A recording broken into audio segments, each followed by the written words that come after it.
Good morning, and welcome to a brand new episode of the Silmarillion Film Project. I'm your co-host, Dave Kale, and I am joined, as always, by the Tolkien professor, Corey Olson, and my son, Wally, in the background, who you probably just heard walk by.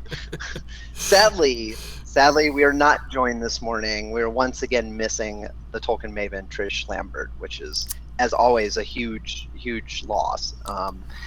But we will have to soldier on because we have That's right. important things to discuss, like the waning of the light of the trees. That's right. And some fun, or the blooming, some more fun action, depending on your point of view. Yeah. That's true. And some more fun action in Balerion, some more adventures, and then of course there is the ongoing Amros controversy. So, Yes. How are you this morning, Corey? I am excellent and so ready to address the Amros controversy. I'm great. I'm excited to be back. For those, of course, who are following with us live, it's been a long gap. I was away and couldn't really reschedule on either side, so it's been 4 weeks since our last session. Which means, as usual, I've forgotten almost everything that we talked about before, but I vaguely remember Amros, so we'll talk about that. Before we start, a couple quick announcements.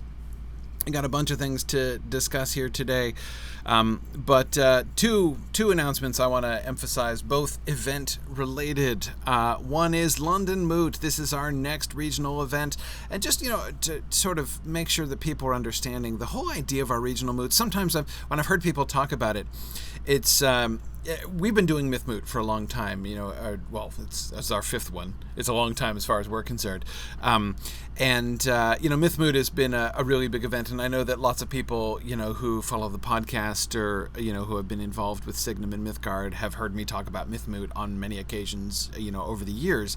And so I think that a lot of people sort of have the, as I've been talking about, doing moots all over the place and all of the growth of our regional moot program, which is super exciting, and I'm absolutely loving everything that's been happening with that. But I've gotten the impression that a lot of people are sort of thinking like, it's like, Myth Moot we're taking Myth Moot on the road and doing it all over the place. That's not really actually the case.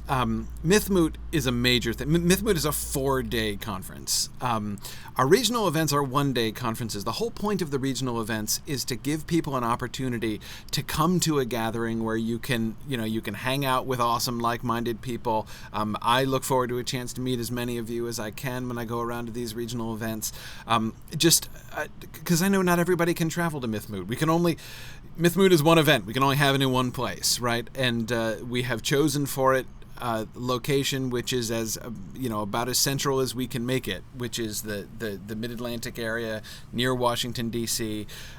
It's pretty much equidistant from almost everything on the eastern side of the Mississippi, and it's not convenient for people from California, but it's no less convenient for them than it is for the people in Europe. So we can only make it in one place, and that's the best we could do as far as locating it is concerned.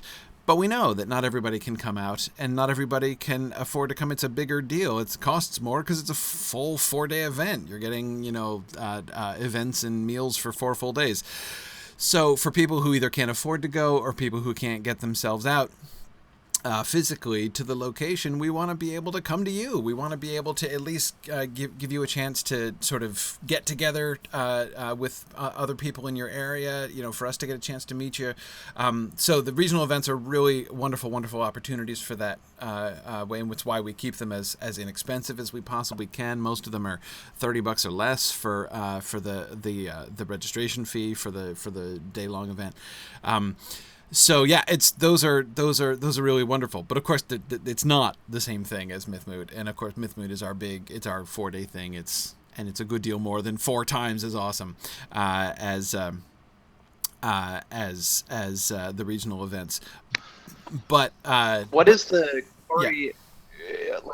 Is there a qualitative difference apart from sort of length? Well, yeah. I mean, so for one thing, we have usually at our regional events where we're not able to like bring in a lot of like big special guests. I mean, I come, but apart from me, there's usually not like a major speaker or something. Sometimes we can bring in somebody that we have a relationship with who lives nearby or something like that. But most of the time we can't. So that's one thing. So like for instance, at Mythmoot this year, John Garth, author of Tolkien and the Great War, is coming. Douglas Anderson, the editor of the Annotated Hobbit, is coming. Mark Ochran, the guy who invented the Klingon language, is coming to give Klingon language lessons. Stuff like that. We don't have the opportunity to do that kind of thing at regional events. And in addition, I would just say there's so much more opportunity for a wider variety of activities when you're there for 4 days. Like it's not just for the 1 day events, we pretty much kind of like get together and like have give papers, have discussions. It's just fun to get together and talk about this stuff with fun like-minded people for a day. But of course we do more than just sit around and talk at Mythmoot. We're able to do we're doing in addition to that, like our masquerade ball and poetry competitions, and even just the opportunity to sit around and we have sometimes like we have artists and musicians and even again just the opportunity, since everyone's there for several days, to sit around the fire pits out in the courtyard and talk until 2:00 in the morning. It's just a totally different kind of atmosphere and situation. So anyway, it's Mythmoot is a different world, and I definitely encourage people to make it out to Mythmoot if you possibly can. But the regional events, I'm excited because it's going to enable us to be able to connect with so many more people, because I know that a lot of people can't come to Mythmoot, and it was one of the things that motivated me to do the regional moots. Was every year, when I announce Mythmoot and talk about it, hearing from all the people on Twitter and in our live broadcasts and stuff who are saying things like, "Oh man, I wish I could come, but I just can't." We're delighted to sort of create other opportunities for that. But anyway, so we have both are coming up. So we have Mythmoot itself approaching in June. The deadline, though, for the call for papers is on March 15th. And you can find all the information on the webpage, which I gave there. Just go to Signum University. If you're listening, just go to signumuniversity.org, and you'll find the Mythmoot link, little tile for Mythmoot there on the homepage, which will get you to the page which has links to all the stuff that you need, the registration links, as well as all the information and the call for papers link there as well. And London Moot on April 28th, especially for those of you over in Europe who are, not able to get over here, which I totally understand.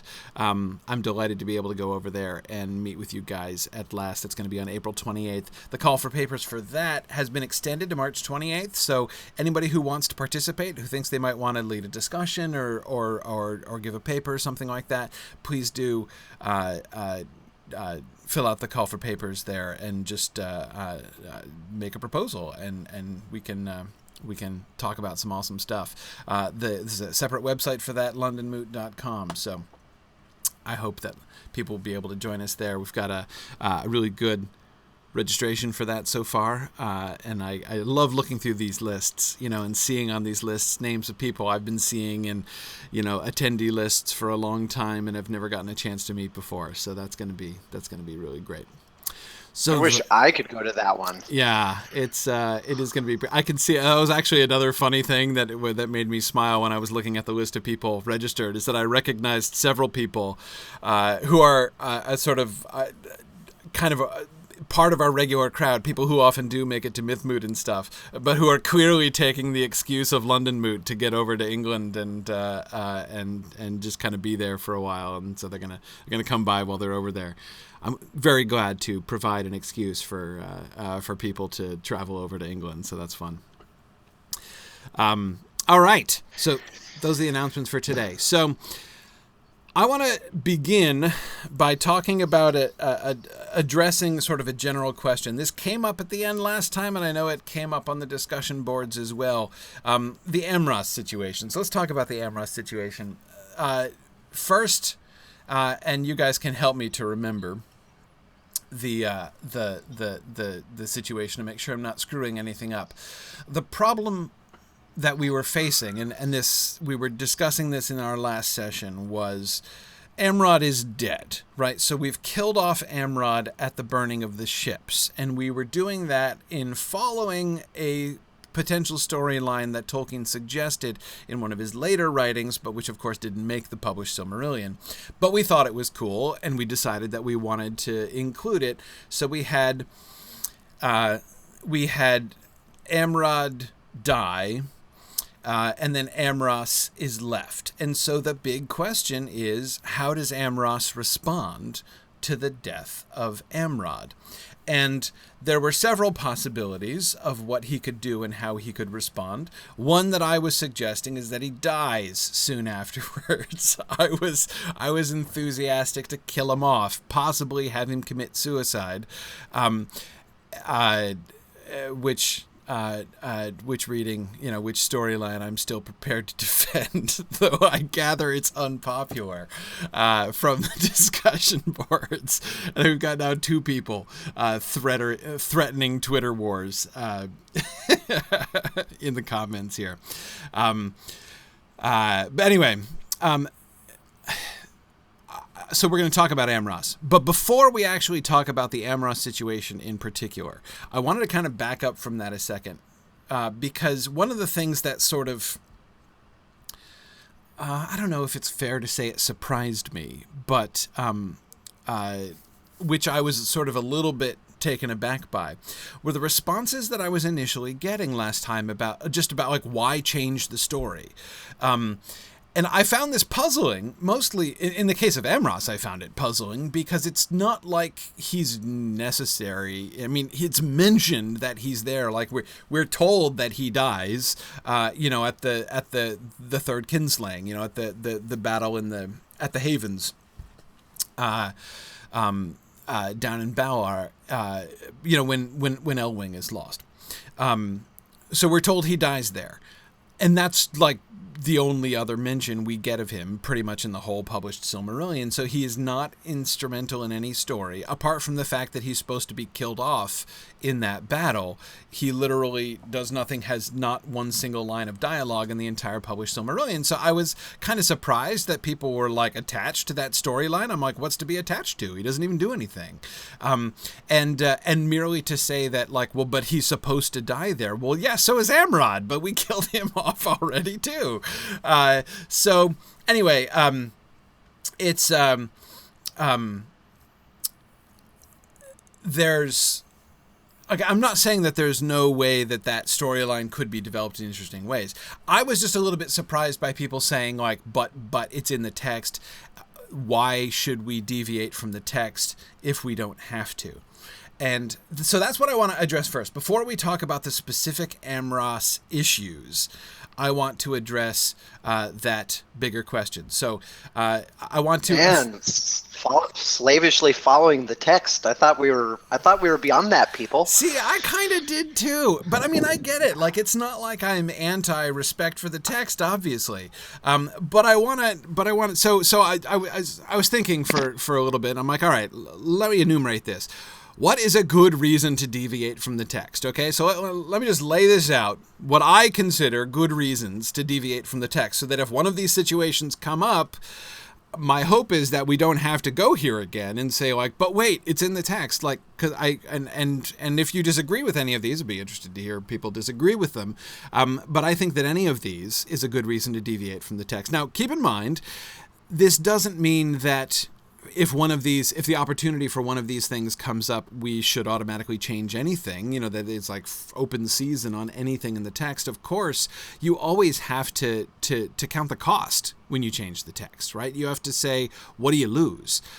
What are we losing both now and down the road if we make this alteration to the text?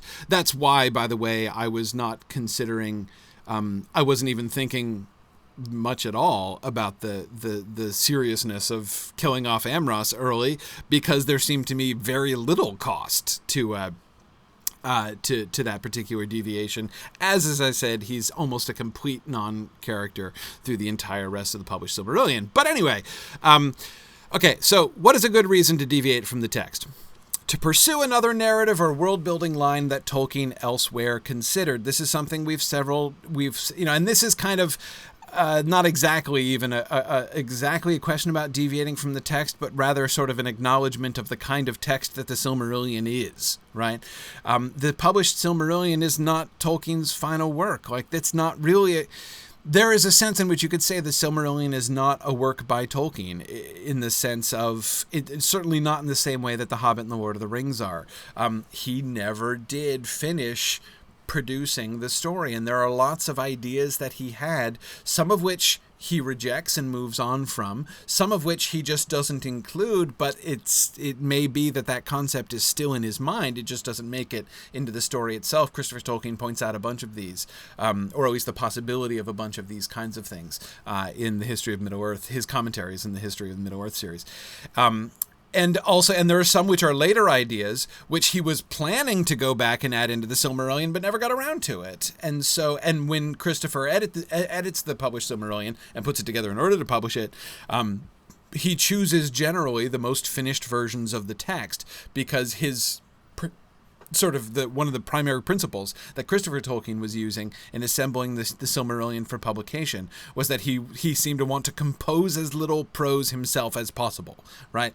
So if there were a situation where you have a story from the Silmarillion tradition, which Tolkien wrote in its entirety in an early stage and was planning to make major changes to down the road, but never actually wrote the prose for that, Christopher tends to use the earlier version that Tolkien actually wrote. Like, he goes with the actually told story by Tolkien and includes that in the published Silmarillion. But that doesn't mean that it even represents Tolkien's, not even his final thoughts. It might not even be his second to final thoughts. I mean, he might have changed his mind 2 or 3 times since he wrote that original version, which Christopher included into the published Silmarillion. So, Tony, the Galadriel story is an excellent example of this. So one of the things that we like to do, and we have done already many times in our adaptation, is to go through not only the published text, but to be looking at things like the Book of Lost Tales and the earlier versions of the story. Are there any elements from that we really like that we would like to include? And we've already done that in several ways. We included, for instance, elements of you may remember elements of the original story of Melkor's destruction of the lamps back from season 1. A lot of that stuff was inspired by the Book of Lost Tales telling of the story rather than the published Silmarillion telling of the story. And of course, the death of Amrod is one of the biggest examples of that we've had yet, where we've taken one of his later ideas that he never went and added back into the Silmarillion, and we decided that we want to run with it. So we're killing off Amrod at the burning of the ships. So that is one obvious reason, and as I said, this is barely even a question about deviating from the text. It's just a question of what text we're dealing with, but that's why I wanted to start with that one. Second reason, to create or improve consistency in the overall narrative. One of the things that we always have to remember when we're talking about adapting the Silmarillion is that we're adapting it essentially in 2 different ways at once. We are, of course, talking about adapting it from a print medium to a visual medium on film. And, we've talked about that on many occasions, and that often comes up. But that's not even what I'm talking about here. There's another way in which we are adapting the story, and that is we're changing the kind of narrative that it is, and it's easy to kind of overlook that at times, I think. That is, the Silmarillion it's not a novel, right? It's not giving us like or at least only very occasionally is it giving us the kind of character development, sort of following the the lives and developments of the thoughts of characters and the sort of the down close to the ground stories over time that you would get if it were like a novel version. So, for instance, to give some examples of the kinds of changes that I'm talking about here, one of the classic examples is this character must have been at that event according to the logic of the plot that the Silmarillion tells, but of course he's never mentioned, and we don't know. But we have to think about what he's doing. One of the immediate examples of this that comes to mind is the story, the little mini storyline that we gave of Huon the Hound at the kinslaying, right? Huon must have been on one of the boats. Logically, based on everything else we're told in the Silmarillion, Huon the Hound must have been on one of the boats in the harbor at the kinslaying. The question, what did Huon do during the kinslaying, is obviously never a question that the text asks or answers, right? The text is not interested in that question. It's not interested in the character of Huon until he comes into the Beren and Luthien story. But we are adapting this story from that kind of collection of historical overviews, which is mostly what we get in the published Silmarillion. It's this, what in my series on the history of Middle-earth I've called the plot summary genre that he has developed over the course of writing the Silmarillion. So we're taking what are often sort of epitomes is the word that Christopher Tolkien uses. Plot summary is the one that I use.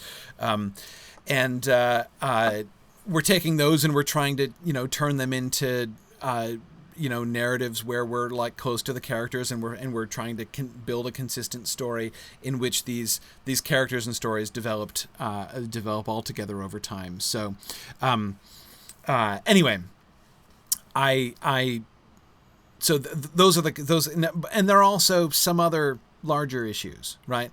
There are some other ways in which we can see the effect of the kind of historical epitomizing style of the Silmarillion, which when you get down on ground level, some of the things just don't work that well, like the long argument I made about the sleep of Yavanna on the plants and animals in Middle-earth, which I think is it just doesn't work. It doesn't make sense when you're actually down on the ground walking among and trying to support thousands of elves for thousands of years in that kind of an environment. So there are some times in which, again, just in order to make the story work and be consistent on the level at which we're telling it, in the form in which we're telling it, we have to make changes. Third reason, to better suit the story to the medium of visual storytelling, as I already alluded. This is that second level of adaptation, right? And there have been some times when we have made changes, like, for instance, the change we just talked about making with not seeing the lights of the burning, Fingolfin not being able to see the lights of the burning from where they are, because if we have the lights of the burning showing up on the horizon, it's gonna make the sea look really, really narrow, like it's just a couple miles away, and it's therefore going to give the impression that they should be able to cross the Helcaraxa in about 2 or 3 hours, right? And going to make everybody wonder why they can't. So, anyway,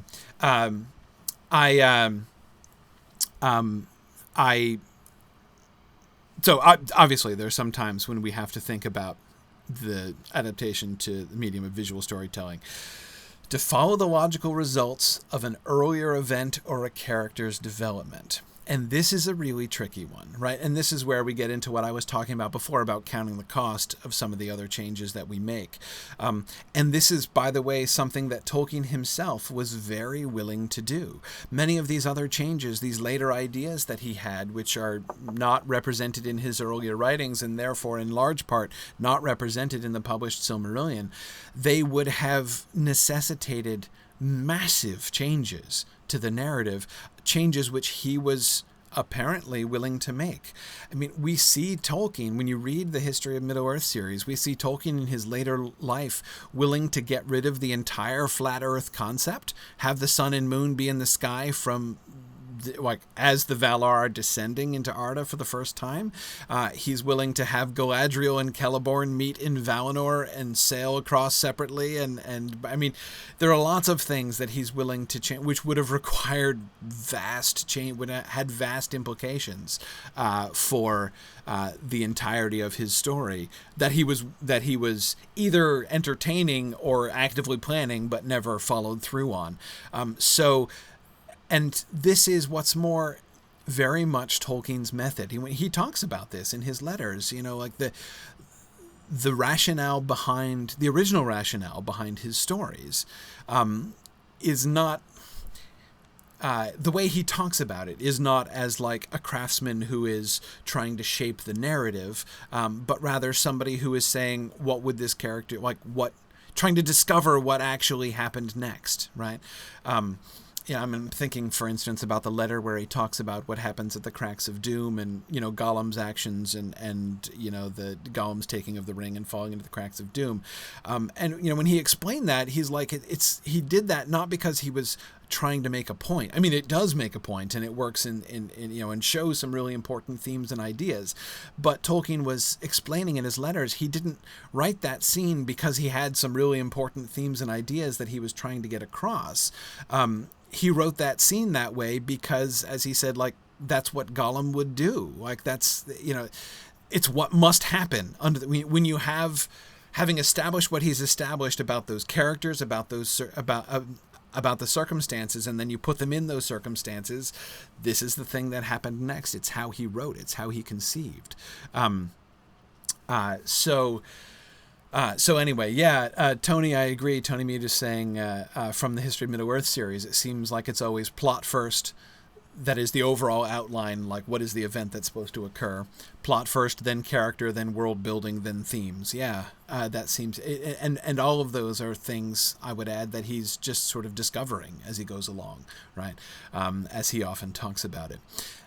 Anyway, the point that I'm making here is that we need to be willing to do the same thing, right? And this, of course, is where we're going to go to next with the Amras question, because the Amras question is exactly this question, right? What are the logical results of the earlier event, or of the character's development? Having killed off Amrod, having decided that we're going to have Amrod die at the burning of the ships, we have to follow that through. We can't just have Amras carry on. It's going to affect him. How's it going to affect him? And we need to make sure that we're thinking about that. And my fifth reason is to make something awesome happen. There will be times when I think, like, it's worth it. When it's worth it for us to do something which has no warrant in the text. Now, I'm reluctant to make changes of a positive kind. That is to change something to remove something that's actually in the text. There will be times I will advocate for this because I think it would be really awesome in the story that we're telling. But I am more likely to say, let's add something that's not alluded to at all in the text, because it would be awesome for us to do that. So, for instance, again, a recent example of that is our sort of semi-eucatastrophic or nearly eucatastrophic intervention of the Ents in the battle with the Green Elves and Orcs, right? There's no warrant in the text for that kind of thing, but it's, on the one hand, sort of like point 2, right, to create or improve consistency. We have already established that Treebeard and the Ents are really close with the Green Elves, so it's like a kind of thing that would happen and that certainly Treebeard would want to do. And also, it's awesome, right? Having the great wood come to the high hill, like, come on, man, like, of course we should do that. And the ways in which we can do sort of another very Tolkienian thing, which is to create these sort of repeating patterns, right? To have the Ents' arrival at the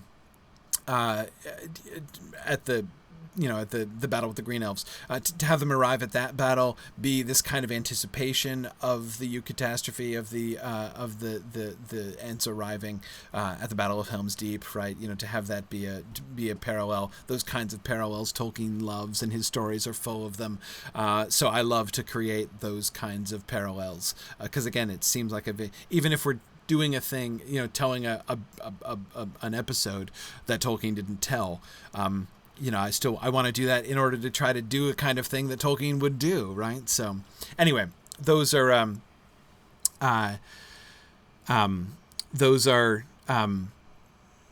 so that's what I mean when I say to make something. I'm willing to make a change to make something awesome happen. I don't want to overuse that last rationale, but I have to admit that it exists. So, Dave, anything you'd want to add or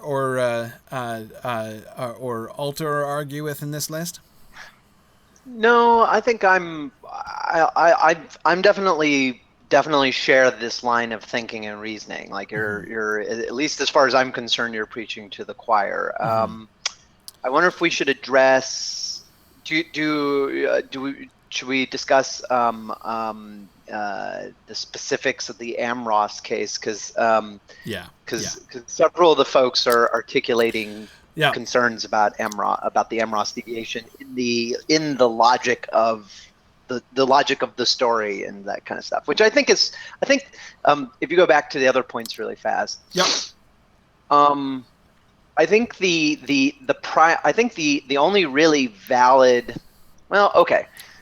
I guess I'm inclined to agree with the general ethos of like, let's not deviate willy-nilly. Like, let's not make wanton changes. Right. You'll notice not included in this list is to provide the modern moviegoer with what they really want. Right. Yeah. You don't see anything on there that's like to facilitate a snazzy CGI effect. Right. Exactly. Yeah. Or romantic encounter. Exactly. To give us an excuse for like a scantily clad female or something like that. Yeah, exactly. Yeah. Right. No. Right. Or to and I think that I think none of these things, like, I think there's nuances in some of these things, like, to make something awesome happen, or to better suit the story, or make the story more consistent. I don't think there's sort of a caricature or straw man version of these, which is to basically sacrifice a character to make to in service to some particular plot point that has to happen because it has to happen, and something has to happen to somebody, so I guess we'll do it to this guy, and it's more expedient that way. I don't think any of these things are advocating for that. So I'm sympathetic to the general ethos of like, let's keep the gravity of the, and when I say gravity, I don't mean the seriousness. I mean like the sort of the metaphor for the physical force, the gravity of the story. Like let's keep the story, the text at the center, but let's not slavishly follow it. Like I'm against sort of a we can only change things if we have an incredibly good reason to, because because it just can't work. Because I don't know. I mean, come on, folks. We've been doing this for how many seasons now? Like, we've changed so many things, and we've been fine with it. And the fact is, like, at the bottom line, so people have heard me say this for many years now, ever since, Dave, we were doing Riddles in the Dark. When you're looking at an adaptation, you have to understand that it is its own story. Like, you can't just judge it based on the text. You can, of course, interrogate its relationship to the text and think about that and decide whether you like it or not, like what it did with the story or not. But you have to first understand it on its own grounds. It is its own story. And then we think about how that story that the film is telling is related to the story of the book, and how interestingly it does make that connection. The corollary to this, from the other end, right, from the filmmaking standpoint, is that our first allegiance is to our story, not to the book, right? Our first allegiance has to be to the story that we are telling. That's where adjectives like slavish become relevant, right? If what you're trying to do is just project the book up onto the screen, it's gonna stink. I mean, every adaptation that has done that is pretty much stunk. You have to think about your own story first.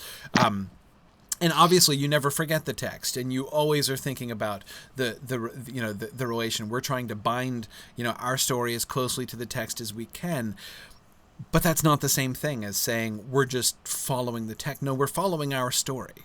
Our story is moving along in parallel to the text, very close parallel in many places, but less so in others. And that's not only okay, that's absolutely necessary in order for us to actually be telling a good story. Yeah. Yep. Yeah. So yeah, I'm inclined to agree. But I guess people based on the forum discussions and the summary in our Google Doc and the questions rolling in on the GoToWebinar interface, people clearly feel like they have legitimate objections to the Which is Amros totally change. cool. I'm absolutely happy to discuss the Amros story on its own ground. I just wanted to I felt that this needed to be addressed in a kind of an objective way, because I feel that there is, and I totally understand and respect that kind of twitch, that sort of impulse which says like, wait, we're deviating from the text, wait. And I get that, and I respect that, and I think it's good to be sort of cautious about that. But I don't want us to get caught up on arguments about that general. I mean, like, I want us all to kind of be able to agree in principle on these things. If you don't, by the way, please post on it. I'd be happy to hear objections, either to any item here, or if there's something that I've left out, or, sort of a philosophy I'm not considering, or whatever. But if we could kind of agree on this, that would help us not to be able to have the like, but why are we changing the text argument every time? Let's not focus on that. Let's just focus on the actual changes themselves. It would be cool. Okay. Now let's talk about Amros. Okay, so these are thoughts and comments drawn from, and there's a lot of discussion on the discussion board, and not everything is represented here, but here are thoughts about Amros. The general consensus was that people don't want to kill him off. So let me just read through these things, and then we can kind of talk about, there's some general ideas that I want to talk about here. Okay, so his grief and despair can shape his story for the rest of this season, but we can resolve that to an extent with the rescue of Maedhros in season 4. Okay, so this is to say, yes, he's going to be in despair, but we don't want to leave him in despair, right? We want to move him forward from that. I mean, okay, like, I can see how that could happen. So what would we do? The proposal, moving forward, he can be the voice of the oath and the reminder of the doom of Mandos. Not a cheery guy and not overly happy with his family, but no more dysfunctional or angry than Turgon, who suffered a similar loss this season and blames the same event for it, the ship burning. Okay, I'm very resistant to the parallel between Amros and Turgon. I don't think their situations are very similar at all, actually. I mean, you can say that the ship burning is responsible for both of them, and it's kind of true. But the ship burning is the cause of death. Like, the ship burning of the ships is what is on Amrod's death certificate. Okay, whereas Turgon's wife dies as like an indirect result, but there are a whole bunch of choices that happen between there and then that lead to the burning of the ships. Doesn't force them to cross the Helcaraxa. They chose to cross the Helcaraxa, right? And anyway, so I disagree that Turgon and Amros are in anything like the same situation. I mean, okay, like in the sense that they're both bereaved, but I think the situations are so different that I would not parallel them very closely myself. His staunch opposition to Curufin can help keep Maedhros in power until after the 5th battle. I am definitely willing to listen to arguments about Amros being part of the... we've already kind of... Last time we were really kind of raising up Maedhros and Curufin as the sort of centers of power in the post-Fëanor world of the Fëanorians, right? And having Amros play a significant role in the sort of politics of the Fëanorians, I agree, would be a reason to keep him, if we can have a role for him that makes sense.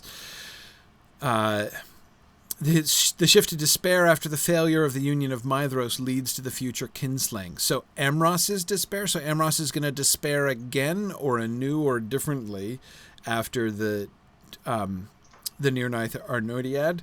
I mean, given like that's hardly forced, right? I mean, there's lots of reasons for despair after the Nirnaeth Arnodiad, but yeah. Okay.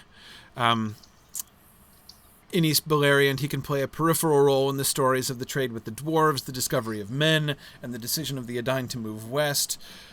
He could. Yeah, I don't see him as being necessary for any of those things. Like, we have other people for those roles. The trade with the dwarves, we're told, is specifically Caranthir, is primarily involved of all the Fëanorians with that. So, Amros would seem to me to be a kind of an add-on to that story, which seems to me not really needed. I mean, it could work, but I don't see any reason for it.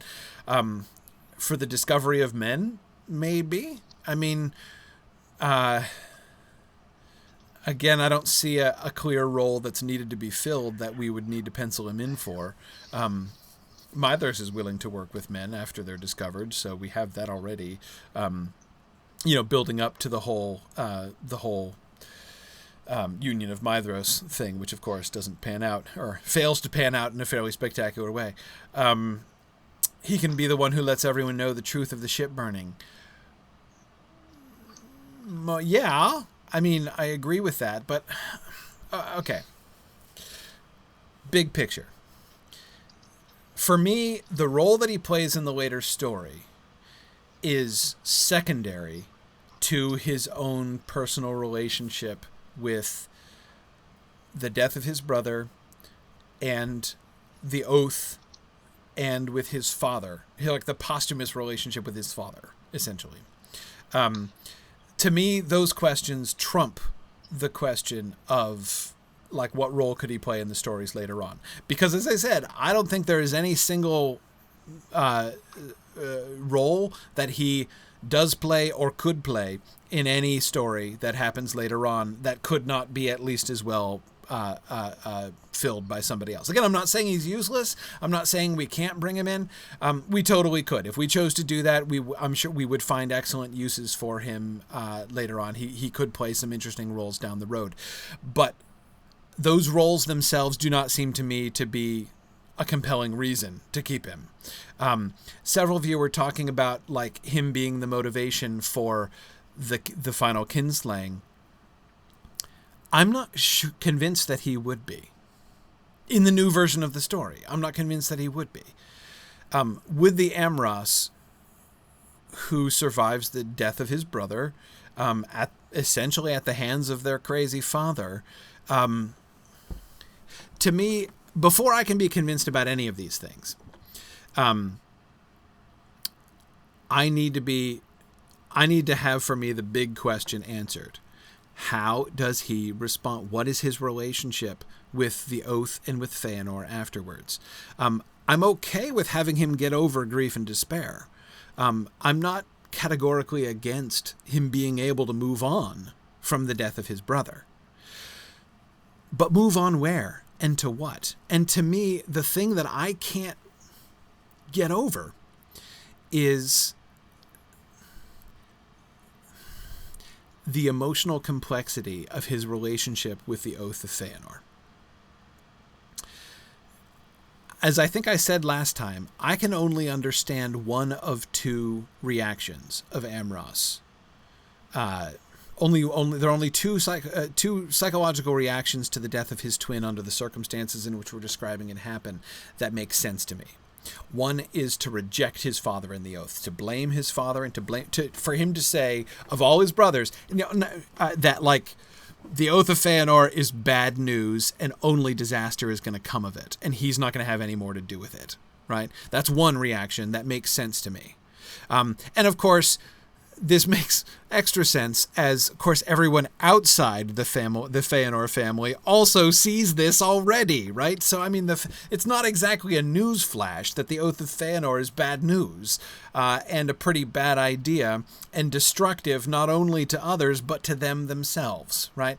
That is, of course, the nature of the Oath of Fëanor, and so therefore, having Amras have his eyes opened to that fact, to have his desire to follow his father, to obey his father, and to and to stick with his family, and to obey the principles in which his father has raised them, in their crazy little enclave over there in Formenos or whatever. It's what has happened seems to me very much a sufficient cause for him to say, that's it, I'm out. I will not go along with this anymore. That is a psychological reaction that makes sense to me. The other psychological reaction that makes sense to me is for him to go absolutely 180 degrees in the opposite direction, for him to rationalize his brother's death, to reconcile himself to his brother's death by saying, the oath is all. The oath is the most important thing. My twin broke the oath and brought his death on himself. He deserved to die, right? To cope with his feelings of anger against his father by basically blaming his brother for his own death, right? And therefore becoming the most fanatical of all of the remaining 6 brothers in the adherence to the oath. That also makes sense to me. What doesn't make sense to me is just have him continue. Have him mourn for a while, get over it, and be like, okay, but I'm just ye old member of the Fëanor, party line, just kind of keeping on and keeping the oath.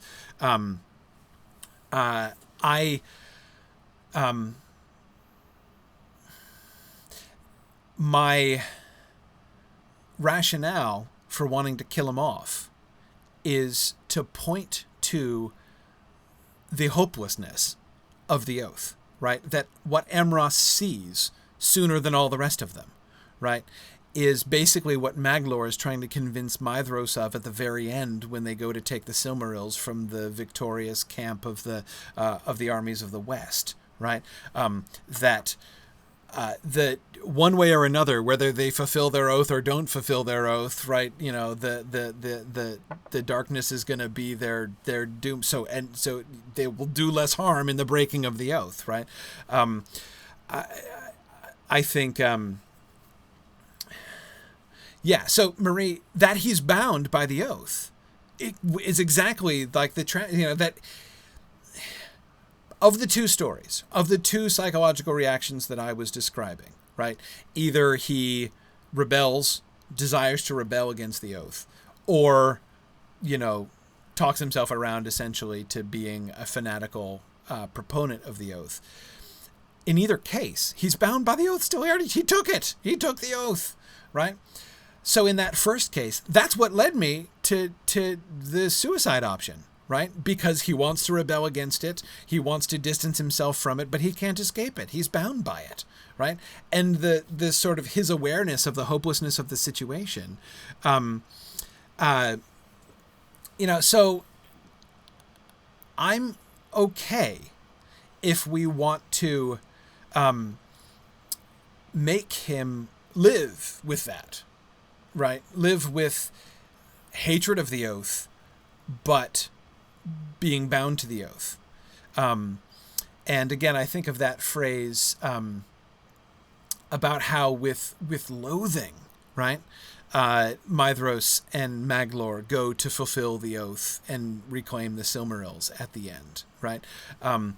They really don't want to. They really don't want to do it, but they have to. They feel that the oath drives them. They have to, right? If Amras ever does anything to fulfill the oath, right, to try to regain the Silmarils, he should be doing it with, I would say, with way more loathing even than Maedhros and Maglor. I mean, he should be the king of loathing as far as the fulfillment of the oath is concerned.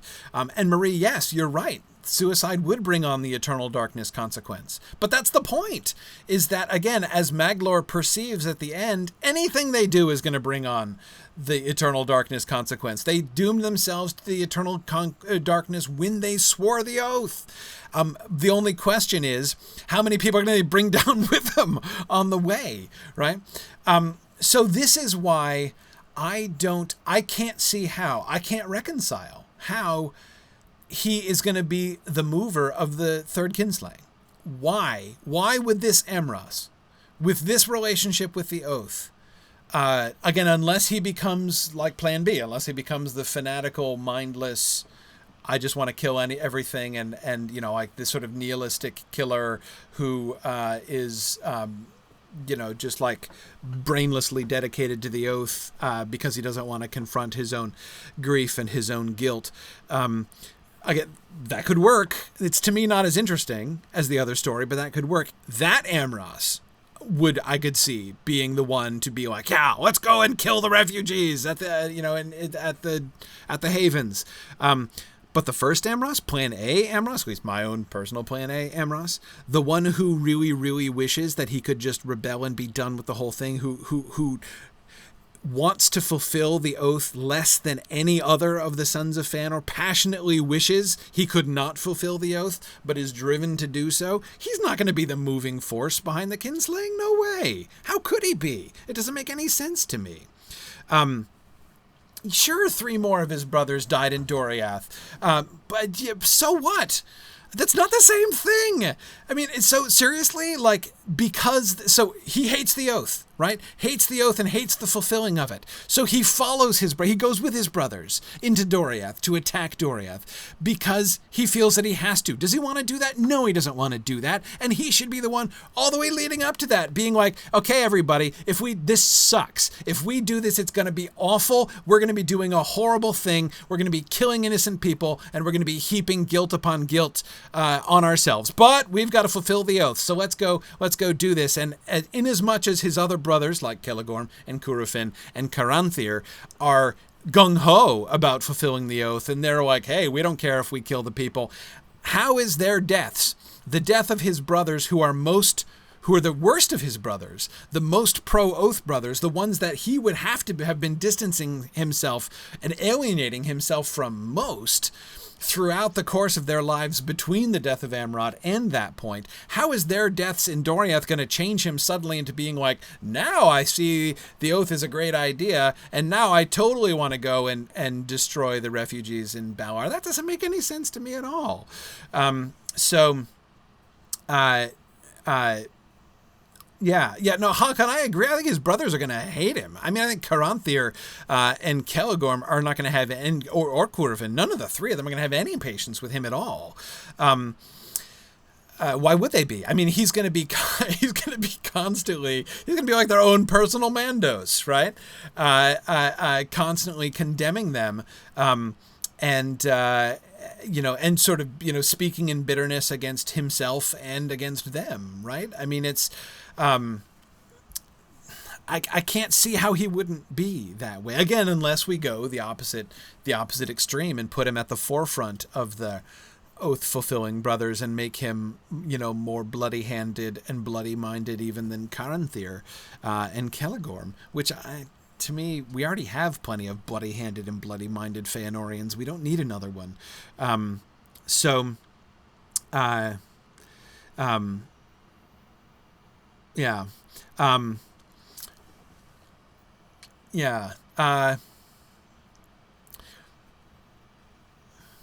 No. Okay, so Nick is asking, Nick is alluding to, there have been several times when I have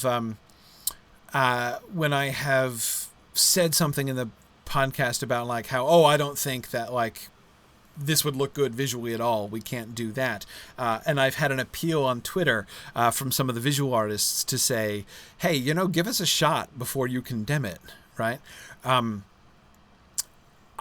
And I, I was properly rebuked by that. Absolutely true. I shouldn't say it's impossible to depict this in a way that's going to look cool before I give the visual artists a crack at making it look cool. That's their job, right? So I Right, hear we that. should just give them just enough rope to hang themselves. Exactly. So Nick is asking, Because you guys do know that the standard exec way here is we it's a foregone conclusion. We've already made up our minds. yeah, We'll just yeah. whatever it is you do, we'll criticize and then say, "See, we were right all along." That's the fun thing about being in this job, right? That's what I was told. Yes. That's how I was convinced to take this job in the first place. Um, Yes. but anyway, so Nick is asking, just as I was asked to trust the visual artists, could I trust the script team to make a nuanced Amros who doesn't need to be one extreme or another? No,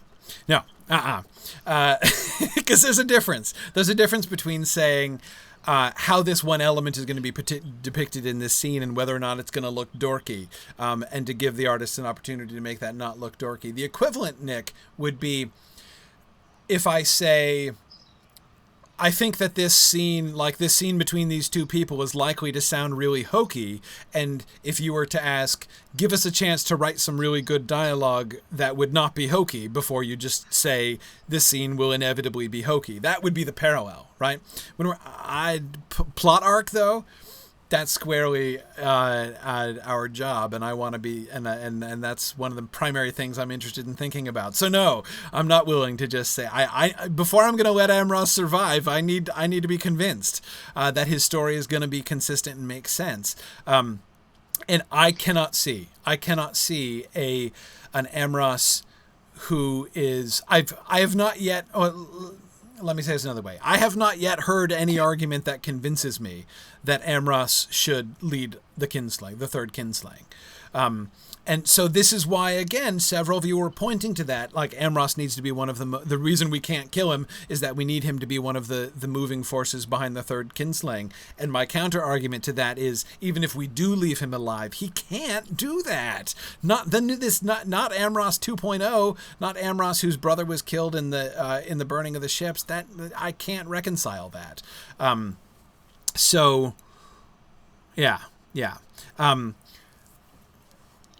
Anyway, so I agree, Brianna. I don't want to just lightly add a suicide, because I agree. That's not something that I just want to toss out there. And I apologize if it seems like I am. The reason I was thinking about suicide, not personally, let me take that back. The reason I was thinking about Amros committing suicide is to point to the despair, like the hopelessness. That sense of that the oath is something they cannot escape, even if they want to, is something that I think the suicide of Amros could establish early on, right? And that, like, Maedhros and Maglor in that final conversation before they raid the camp of the Army of the West can be recalling, right? So Mike has asked, anyway, so I actually do think that there would be in that way some real utility to his death if he were to die here. And by the way, and by suicide, I don't necessarily mean he has to throw himself off a cliff or something like that. He could sort of throw his life away in battle, or just like be especially reckless in his battle against Morgoth. It would make sense, for him to kind of channel his anger against his father into rage against Morgoth, but be reckless in battle and die in one of the upcoming skirmishes. Like, I would be fine with that kind of thing. But okay, so. But Mike asks a great follow-up question to the kinslaying thing. Who does, if he doesn't lead the third kinslaying, who does? Especially if he's not there, right? If I get my way, which looks decreasingly likely, that Amros dies early, and then the three bad guys, Caranthir, Curufin, and Celegorm, all die in Doriath, who then leads the third kinslaying? And my answer would be Maedhros. Again, that's like when we begin to see the oath closing in on them, right? Yeah, I mean, it's the third kinslaying is like possibly the greatest tragedy of all of the kinslayings, right? It's remember how when we were doing Kinslaying #1 at the beginning of the season, one of the things that we were trying to do, which I thought was really good, and I'm really glad that we did it the way that we did, we were trying to set up the Kinslaying so that it could be kind of understandable from both sides, right? Not that Fëanor's actions are justified, but we tried to create that so that it made a kind of sense from both sides, and so that people on both sides could both feel that they were in the right, you know? And I like how we did that, and I think that that really works. And I think that a similar kind of thing, not exactly the same thing, but a similar kind of thing can happen in the second Kinslaying with the attack on Doriath, where both sides can sort of feel justified, feel like the other side are the bad guys, right? The third Kinslaying, not possible. There is no sense in which the refugees of Gondolin and Doriath who are living at the havens down in the Bay of Valar are the bad guys. Like, they're apart from the fact that they won't give up the Silmaril when it's asked, right? That's literally the only justification for attacking them and slaughtering them. So yeah. Now, Marie, I agree that Maedhros leads the fourth Kinslaying, right? That is the attack on the camp, on the victorious camp, and the final theft of the Silmarils. So it might. So I acknowledge the sense that might feel redundant, but I think that we can sort of frame that differently. First of all, the discussion that they have beforehand. What they're doing is practically suicide, right? That's not the case. The whole tone and spirit of it is different the last time than in the attack on the camp. Even just the fact that it's after the War of Wrath, right? The War of Wrath is done. Evil has been defeated. Morgoth no longer has the gems, right? The whole thing is the whole situation is different. Also, remember another thing, Marie. Another thing I would really want to put in there: the role of Elrond and Elros, right? The relationship with Elrond and Elros. Personally, I would want to make Elrond and Elros a part of that conversation. Have them at least be witness to the conversation. Have them have some input, right? I want Maedhros to look Elrond in the face and tell him what he's going to do. I want Maedhros to say goodbye. And to me, that dynamic, right? So that you show that Maedhros isn't just a broken record, right? But like, why... Obviously, he has repented. His relationship with Elrond and Elros is like a manifestation of the way that he has continued to grow and change since the third Kinslaying. And yet, he's going to look Elrond and Elros in the face and say, bye, I'm off to kill some more elves to try to get the Silmarils back. Under the circumstances, in the under the personal care of like Eonwë and stuff. That's where I'm headed. That's going to feel different. It's not going to feel the same. He's not leading an army. So I'm confident that when we get there, that's going to feel different. What do you think about that? The redundancy question there, Dave? Also, several people have proposed keeping someone else alive. Right. I mean, there's no shortage of sons of Fëanor. So yeah, we could. And there's at least a couple instances where multiple of them get killed off. Yeah. Why we can kind of spread them around a little bit. It wouldn't be hard to keep like Caranthir or even Celegorm alive, or even Curufin, I guess, and we could keep one of the three alive. I could imagine sort of Caranthir being the one staying alive and him being like, we gotta go kill them, and have Maedhros and Magor be like, dang it, Caranthir! Like, why do you have to go there? There's no end to this. Or just put one of them in charge of leading the third Kinslaying instead of Maedhros. So I don't know. I'm very ambivalent about this. I don't really feel strongly about either side. I don't feel strongly that he should die earlier, but I also don't really see any. I'm not particularly convinced by any of the arguments that he shouldn't. So I'm sort of like, whatever. Right. So one point that Hakan keeps bringing up, that I kind of wanted to hear your thoughts on, was like this twin aspect. Is there something interesting to be done with twins? The twin component, yeah. Yeah. which gets addressed a little bit with, as he points out, with Eladon and Elro here, Yeah.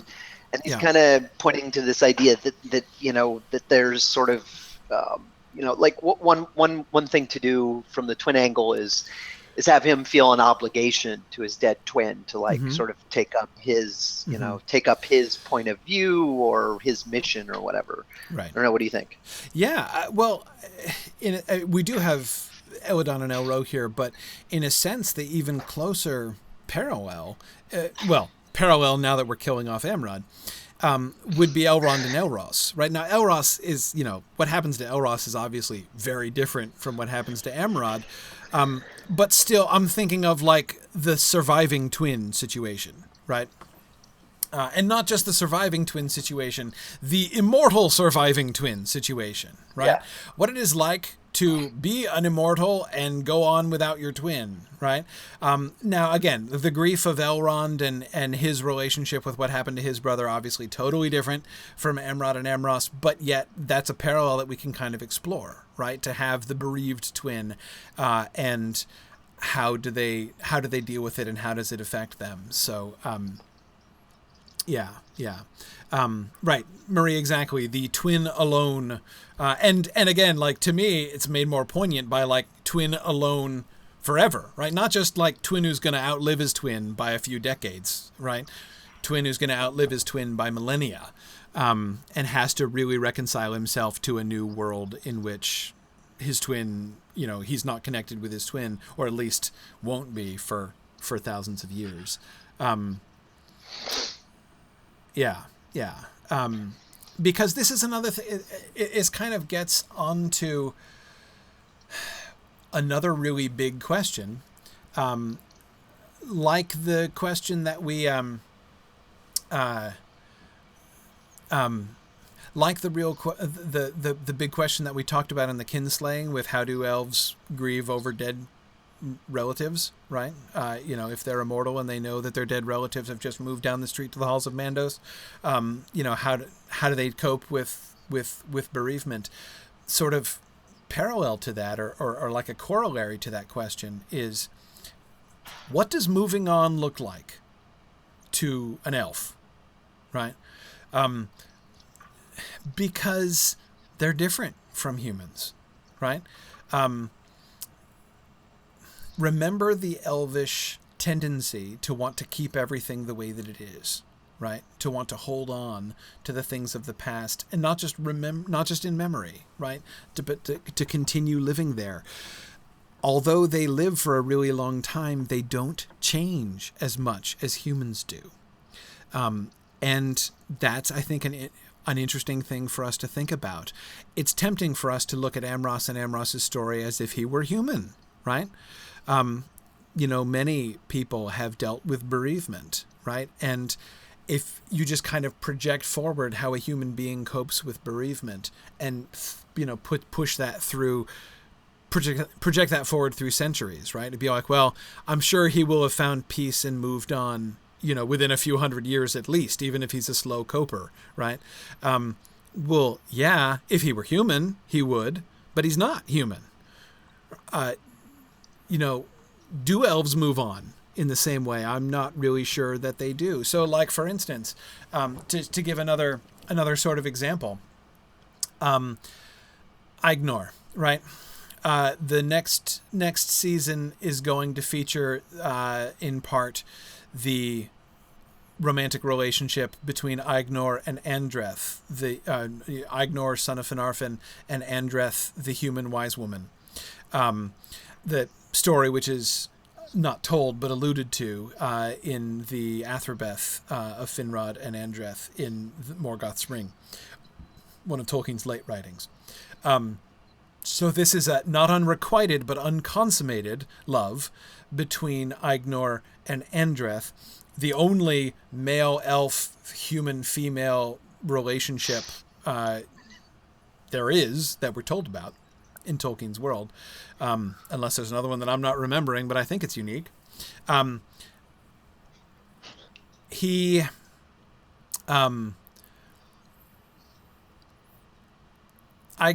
Now, Ignor is going to actually predecease Andreth, right? But if that situation were different, right? If Ignor lived, which he won't, but if he does, right? If he did, would he ever move on and marry somebody else? I don't think he does. I don't think he ever would. I think he would continue loving Andreth for the rest of his, like for however many millennia he went on to live. I don't believe that Ignor would ever just like move on and learn to love somebody else eventually. Again, like widows and widowers do that. Human widows and widowers do that. It's part of life. It happens, and it's no bad thing, right? But would an elf do that? I'm not convinced that they would.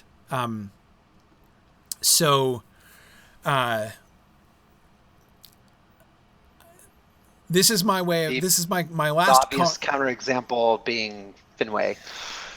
Well, yes. Why the marriage of Finwë is a problem and has always been a problem. Yep. No, exactly. Hence the controversy. Yeah, that one seems like an outlier. Mm-hmm.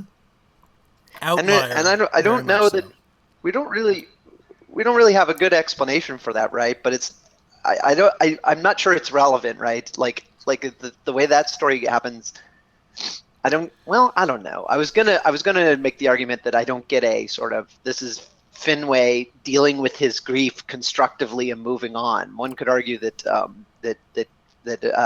marrying again for him was actually a case of him failing to deal with this grief. To move on, yes. yeah. Quite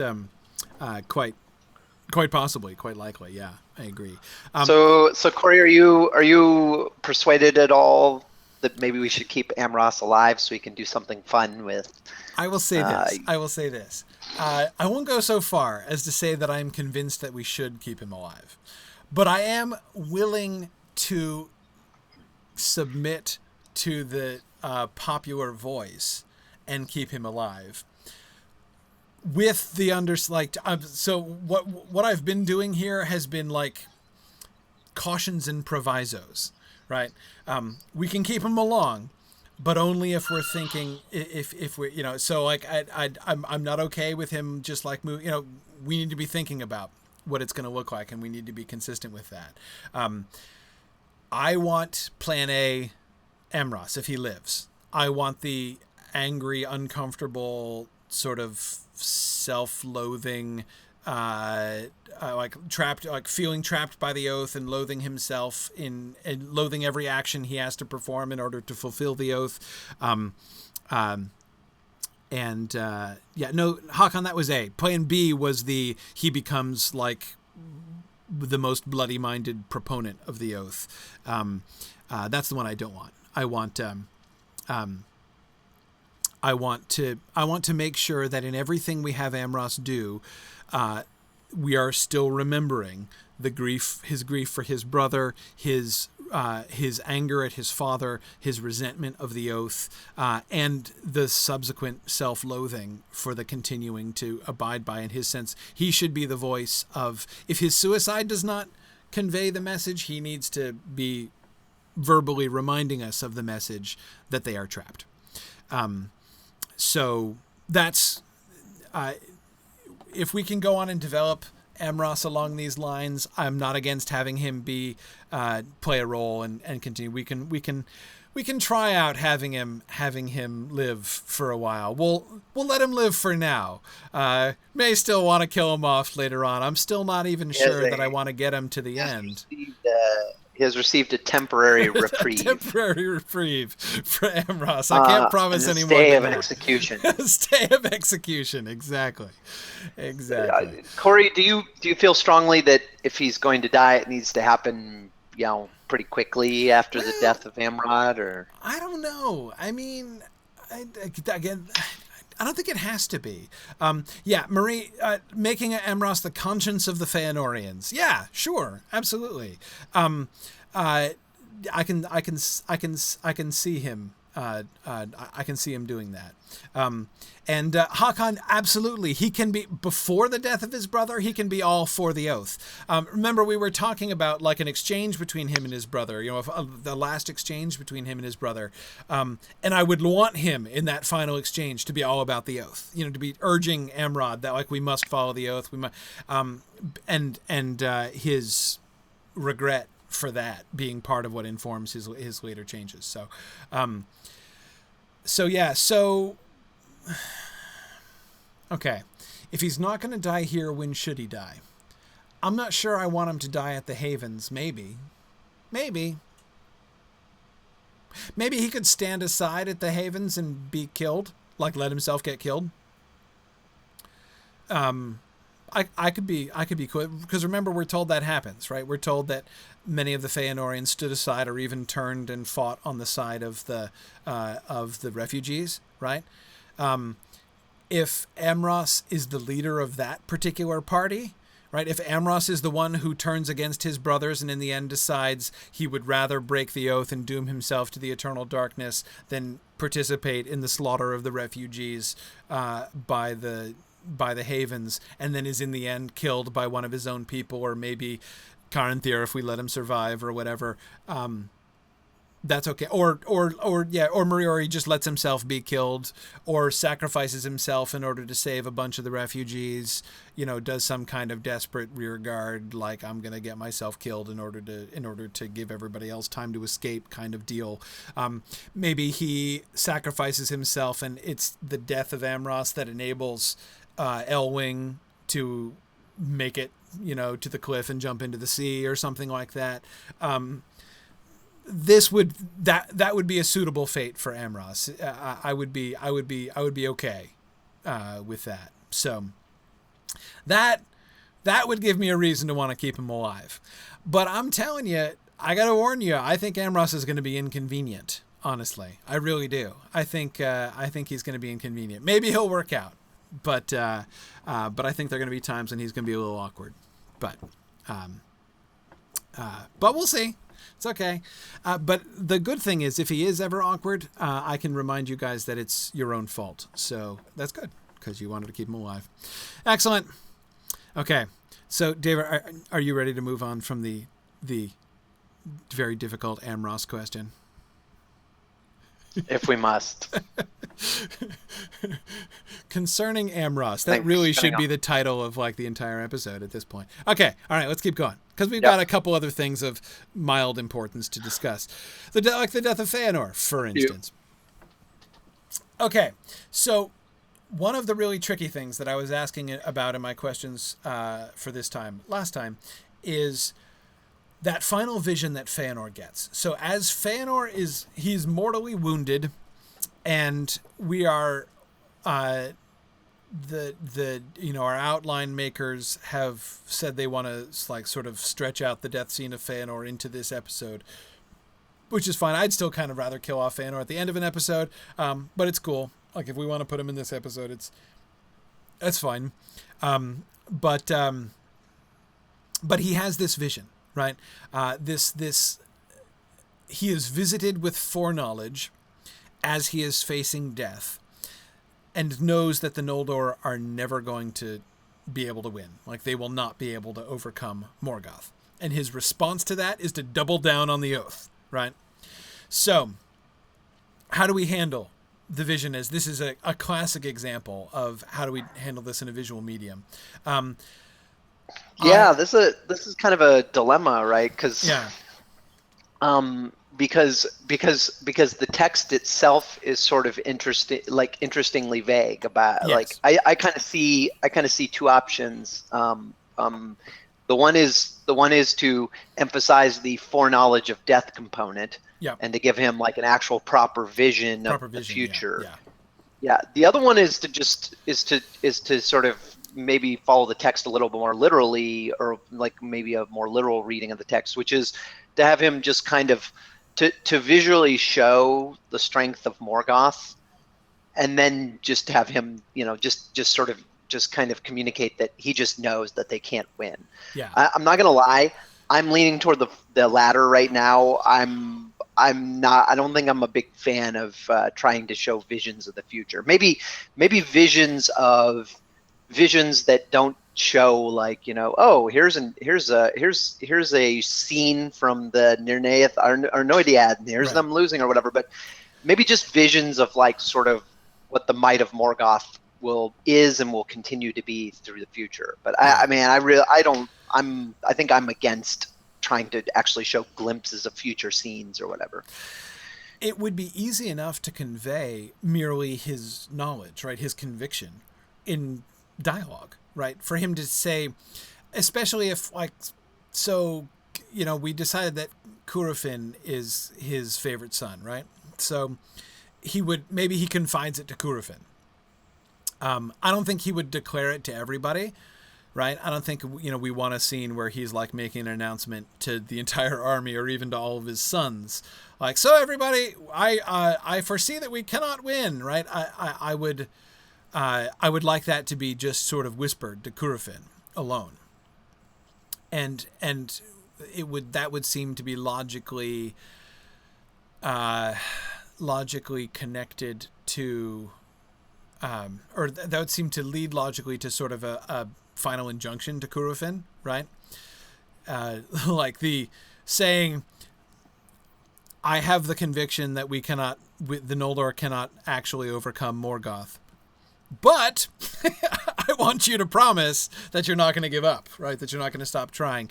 In fact, bring your brothers together and let's swear the oath.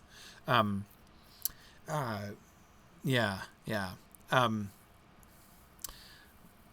That would seem, I agree, Dave, that's really the simplest solution to the issue. I think also the least corny, in my opinion. Yeah. I can't deny that I am tempted by the vision shots, right? That the challenge of crafting the vision shots, right? To give I love some of the suggestions, like the banner of the High King being trodden into the blood and mud at the at the Nunith or Noediad, not knowing the context of it, but just seeing the banner of the High King trodden into the blood. I like that as a suggestion. There are certainly other moments, that could be. It does something like that.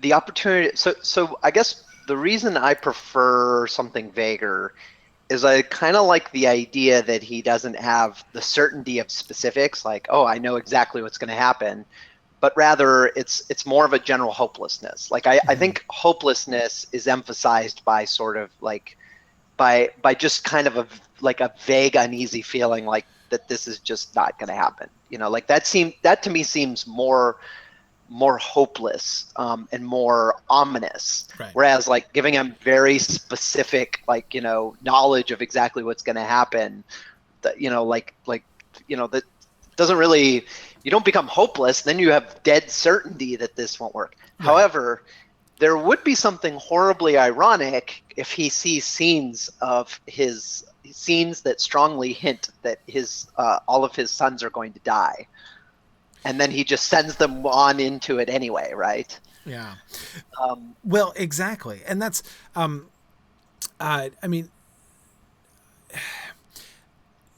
Nick, I absolutely see, in fact, I embrace the irony of Curufin being the biggest backer of the oath after this, right?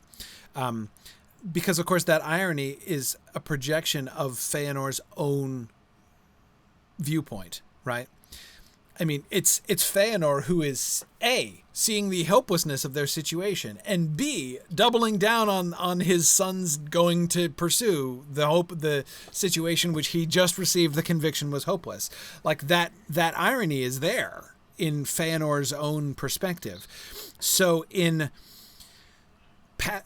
what I'm talking about doing is basically passing that along to Curufin, to make Curufin, and Curufin can have an angle on it, right? Curufin can, we can think of a way for Curufin to relate himself to that without just being in despair, right? And considering it a very protracted form of suicide to continue his father's vendetta. Maybe what this leads Curufin to do. So what if, because Curufin's real clever, right? What if his father utters something which is conceived of, which is conceived as a prophecy, right? Which Curufin hears as a prophecy, right? No power of the Noldor will overthrow Morgoth, right? And what if Curufin tries to read that in a no living man may hinder me kind of prophecy, right? Glorfindel prophesies that no living man will take down the Witch King. This doesn't mean, of course, that the Witch King will never get taken down. So what if Curufin is already thinking that direction, right? What if Curufin, his father says the Noldor will never overcome Morgoth, and he's like, okay, the Noldor will never overcome Morgoth. This doesn't mean we don't try. This doesn't mean we despair. This just means we've got to get clever about it. Right? Exactly, Marie. And this is what leads him to suddenly be keen on the Sindar and the Edain. This is why he takes over Nargothrond, right? And is trying to manipulate things. And this is like, so remember Celegorm sees Luthien and he's like, whoa, she's really hot. Like, I really want her. And Curufin can see Luthien and be like, the plan, right? By allying my brother Celegorm with Luthien, we can then have so now it won't just be this is our way out of the prophecy or what. You see, this is how I imagine Curufin thinking, right? His response to this would be, this just means I have to scheme harder, right, in order to find the loophole that will enable us to win. Because again, Fëanor himself, the conviction of Morgoth's like impenetrable strength does not lead him to give up. Hopeless, yes, but not giving up, right? And so... But is it Here's the question I have, like...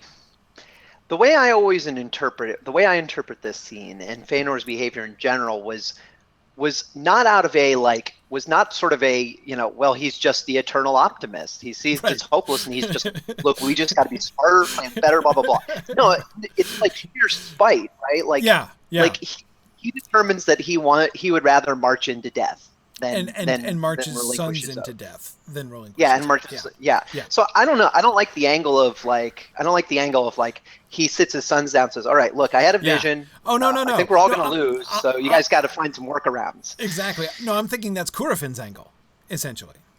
Right. Okay. So that Curufin doesn't have to embrace the whole, like, death even is certain. Then, I think I still prefer his sons picking up the general ethos of kind of stupid pigheadishness of well, we're going to do this. Doesn't matter what the sort of consequences, be damned. Like, right. I mean, I guess there is sort of a, throughout the course of the story, there are these moments where they do seem to actually legitimate, like, at least their behavior indicates that they think if we can just form these alliances and do this and that and the other, we can win. But even then, you never really get the feeling that they actually really think look, I think we have the numbers to storm the, I think we can take them this time.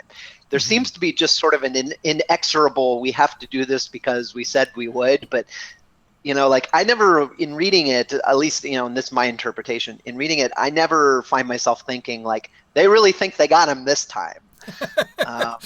Well, with the union of Maedhros, I think that Maedhros really does talk himself into that they can win, right? I mean, the way that begins right after Beren and Luthien with hey, Morgoth is not unassailable. We can do this, people. I think that there's genuine optimism on Maedhros, which is what makes it so tragic, of course. Sure. Yeah. But so are you imagining? So let's roll with the idea that Fëanor gets kind of specific visions, and I will say I am attracted to the idea that he sees visions that strongly hint at his. So to address one question that folks have, one idea that people propose showing actual visions of how things work out in the end. I'm definitely against that.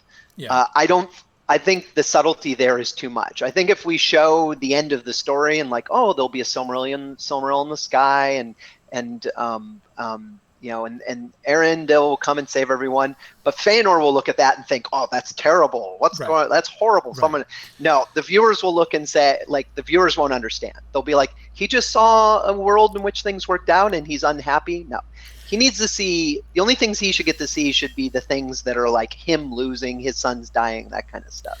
Yeah, and the payoff is too far away. I mean, I'm tempted, Dave, thinking along those same lines, to do like, you know, like Denethor's vision of the ships with black sails, right? So like the thing that he interprets as a disaster, but of course turns out not to be.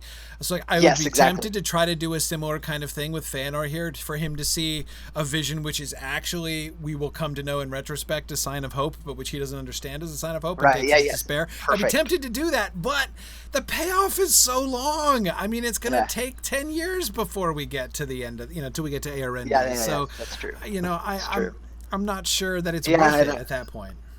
Also, but I also think, like, you know, if we want to stay true to the spirit of the text, his vision should not be of the, his vision should be of the defeat of the Noldor, not of sort of not of the kind of, not of the ultimate victory of the West, which sort of by virtue of the specific oath he made happens to be the defeat of Fëanor, you know, in a roundabout way. No, it should be like focused specifically on scenes of despair and horrible things happening to like his kin in particular. However, I do like the Denethor connection. Can we have him looking in a Palantir for this? No, we can't. We have a strict no Palantir policy here in the first stage. Yeah, no, we can't. I don't mind the idea of him seeing. Nick was suggesting we go sort of a little bit more abstract rather than a specific vision of Eärendil or something like that. A little, just like to have him, you know, see a Silmaril as if it were in the sky and have him reaching up towards it, you know, before his death.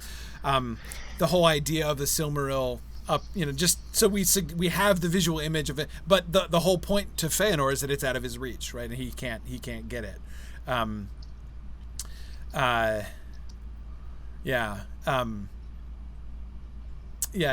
Nick is asking Dave if we can tell the viewers that everything is going to be terrible without telling them don't bother watching this because it's going to be horrible. My response to that is people keep watching Game of Thrones. They receive absolutely zero assurance that there will be a happy ending. In fact, to the extent they've received any information whatsoever about how that story will end, Martin repeatedly has said it's not going to be a happy ending. It's going to be bittersweet. And the evidence we have thus far is if you become invested in anyone, they will die eventually. So I don't buy it. Right. Yeah. No, I agree. People don't need hope to go on. But but of course, the other thing to keep in mind is that this isn't even the end of an episode. Right. No, you know, so it's not like this is going to be the final message of whether or not you go on or not. In this way, for that reason, having the death of Fëanor near the beginning rather than the end of an episode is a good thing, because we're not ending on that note even. But I'd strongly agree with you, Dave, that his visions have to be totally Fëanor centric. Right, that's what Fëanor cares about. So the fact that his own quest for vengeance is going to fail, his own quest for vengeance and the quest that he's bequeathing to his sons is not going to pan out. That's what he's. I agree. I don't think he cares a bit about the fate of Middle Earth. So I agree. Anyway, okay.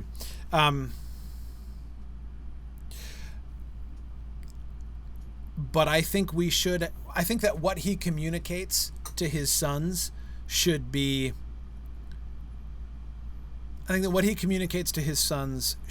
partial and unclear. He's dying, right? He's dying, and I don't think we need a hugely long, like, drawn out Shakespearean death scene here. He's dying, he has his vision, he's able to say a few sentences, right? Which which maybe at the beginning he's whispering to Curufin, and then the other brothers come and hear his last words, which are probably like telling them to renew the oath. Maybe the last thing he hears is his son. You know, he makes his sons repeat the oath, and he dies while they're repeating it. If he actually like expires when actually we could have him expire in the middle of of the oath at a dramatic moment in the middle of the oath, couldn't we? That'd be kind of cool, actually. But anyhow, that's fine. Does Amrod renew the oath aloud? I say no. I don't think Amras does, and because there's no point, right? It's not like he's free of it. He's already taken it, right? So I could imagine, like, Caranthir or somebody, or Celegorm saying, like, Amras, why didn't you take the oath again? And him being like, whatever, there's no point. I already took the bloody oath once. There's no need to say it again.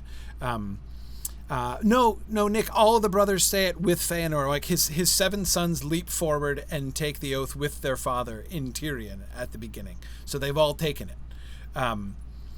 They've all taken it. Yeah, Tony, I was also thinking of the moment when he says everlasting darkness is when he dies and his body collapses. Yeah. Oh, wait, did we decide that they didn't speak it before?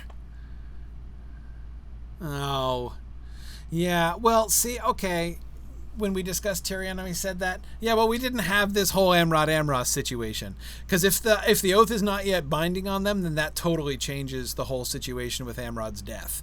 That only really makes sense if they're already bound by the oath. So I think we have to make them, if we're going to do that stuff. The death of Amrod really changes that for me. I think they need to take it as well. Yeah. Yeah. I think, yeah. Yeah. We thought it would be weird for them to already know the words. Yeah, well, they could repeat it after him, right? Yeah. No, yeah. That made sense at the time. I can vaguely remember what I was thinking at the time when we said that, but yeah, in the post Amrod and Amras world, I think we need to have them already be under it. Yeah. Does Fëanor name an heir? No, I think he doesn't. But Maedhros sort of takes charge, and Curufin lets him, because Curufin is going to do that, and he's going to. But he's just going to scheme behind the scenes. He's not a take power kind of guy. He's a schemer, not a dictator. So he's not going to jump up and be an open rival to his brother. He's going to question and undermine and try to manipulate the things that his brothers do. But yeah, I think Maedhros is going to take command. Yeah. Okay. Making of the Sun and Moon. Plenty of time. Okay, so we're actually really moving at a good clip today. Absolutely. Yeah, this is efficiency compared to normal. Okay. So my question was about how we handle the sun and moon. We've got the flower and the fruit, and the flower of Telperion and the final fruit of Laurelin, and them being made into the celestial bodies. So the general sentiment was that we do want to preserve the last flower and last fruit, but we don't want to attempt to make the scale realistic. I agree that as like the light of them grows, we don't have to actually show a sphere that is growing to the size of the sun. So yeah, I agree with having the flower and the fruit be fairly large, but the thing that happens is when they are sort of invested with all of the final light and power of the two trees, and especially when they're blessed by Varda. Varda's role, what is Varda's role? It's tricky because of course Varda's role is a hard one to put your finger on visually, which is she hallows them, right? I mean, that's what she does. She goes around and hallows things. She hallows the Silmarils, she hallows the sun and moon.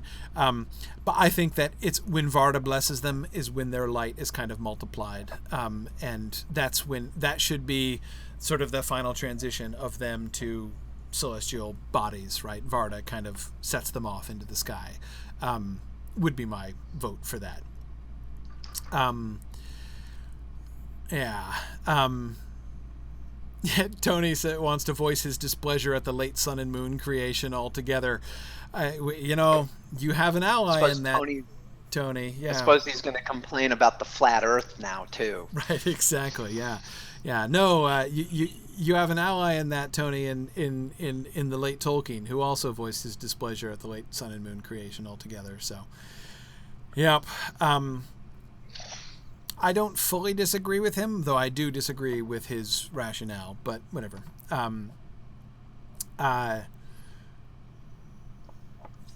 Okay, so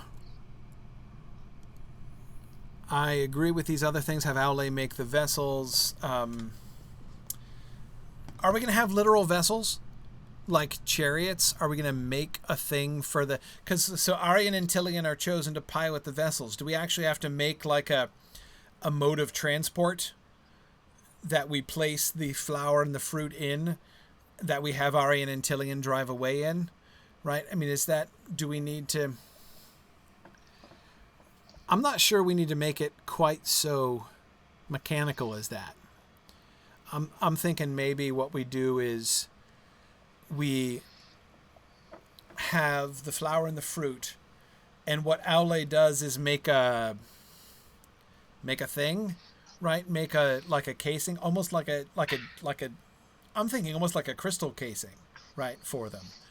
Something which indicates like sort of preservation, because that's one of the points of it, right, is to preserve the final fruit and the final flower. So it doesn't have to be a vehicle that Aryan and Tilion like hop into and drive, right? But rather, because then we have to start thinking about like the motive force by it, whatever. But if it's just a thing that they hold and then they just go, I mean, they're spirits, right? They can do this. Like, have them visually, we could make it as simple as, you've got the flower, right? You've got the flower, and the flower is encased in Aule makes a special,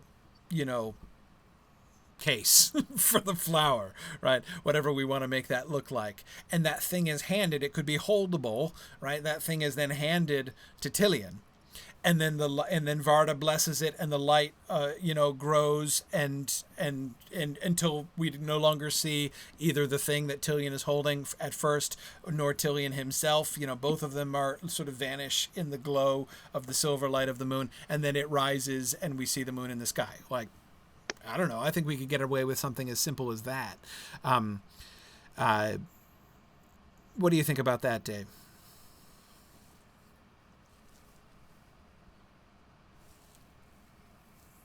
Yeah, Hakan, I agree. I don't think we should see the sun and moon up close after they've been made and risen, and they're risen to the sky. I mean, I think that it seems to me that what we want to convey is that the heart of the moon and the sun are the last flower and fruit of Telperion and Laurelin. We want to establish that. So how the light of the trees lives on in the sun and moon. We want to establish how the taking of that light and the sort of spreading of that light throughout, the sharing of that light with the entire world by the placing of them in the heavens is the strategy, of the Valar, right? That they're doing this on purpose. And we want to establish that there is a guiding spirit, that dwells within the sun and moon, right? That we have Aryan and Tilion there. But I think that, again, just having them vanish in a glow of light and rise up into the sky, and then we never see them close again. It's just the sun and moon from now on. And maybe they can be alluded to, right? Tilion and Aryan. But we don't have to. We don't actually ever see like the vessels of the sun and moon up close. Yeah, I agree, Maria. That's my own inclination. There is the fewer details, the less mechanical, the fewer details, the better. That's exactly what I was thinking too. Just to kind of try to make that as simple as possible. And yeah, Hakan, we do establish that the sun is a super powerful attack on Morgoth and his power. And remember, we had Aryan be an unfallen Balrog, right? And I want to follow up that story. I want Morgoth to recognize her. I want Morgoth and Gothmog to recognize her, and to realize that their former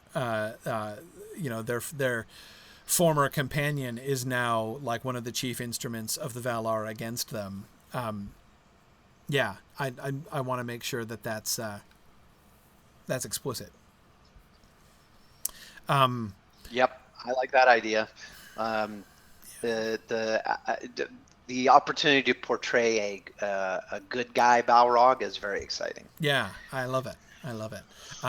We can even have, this moment with Aryan where, with the transition, right? Like so we show them in physical form, right? That Tilion and Aryan step up in physical form, portrayed by actual human being, actor and actress, and they take the physical vessel, right? And then as the glow from the light of the vessel begins to grow, and while you can still see them, they transform right into their purely spiritual forms.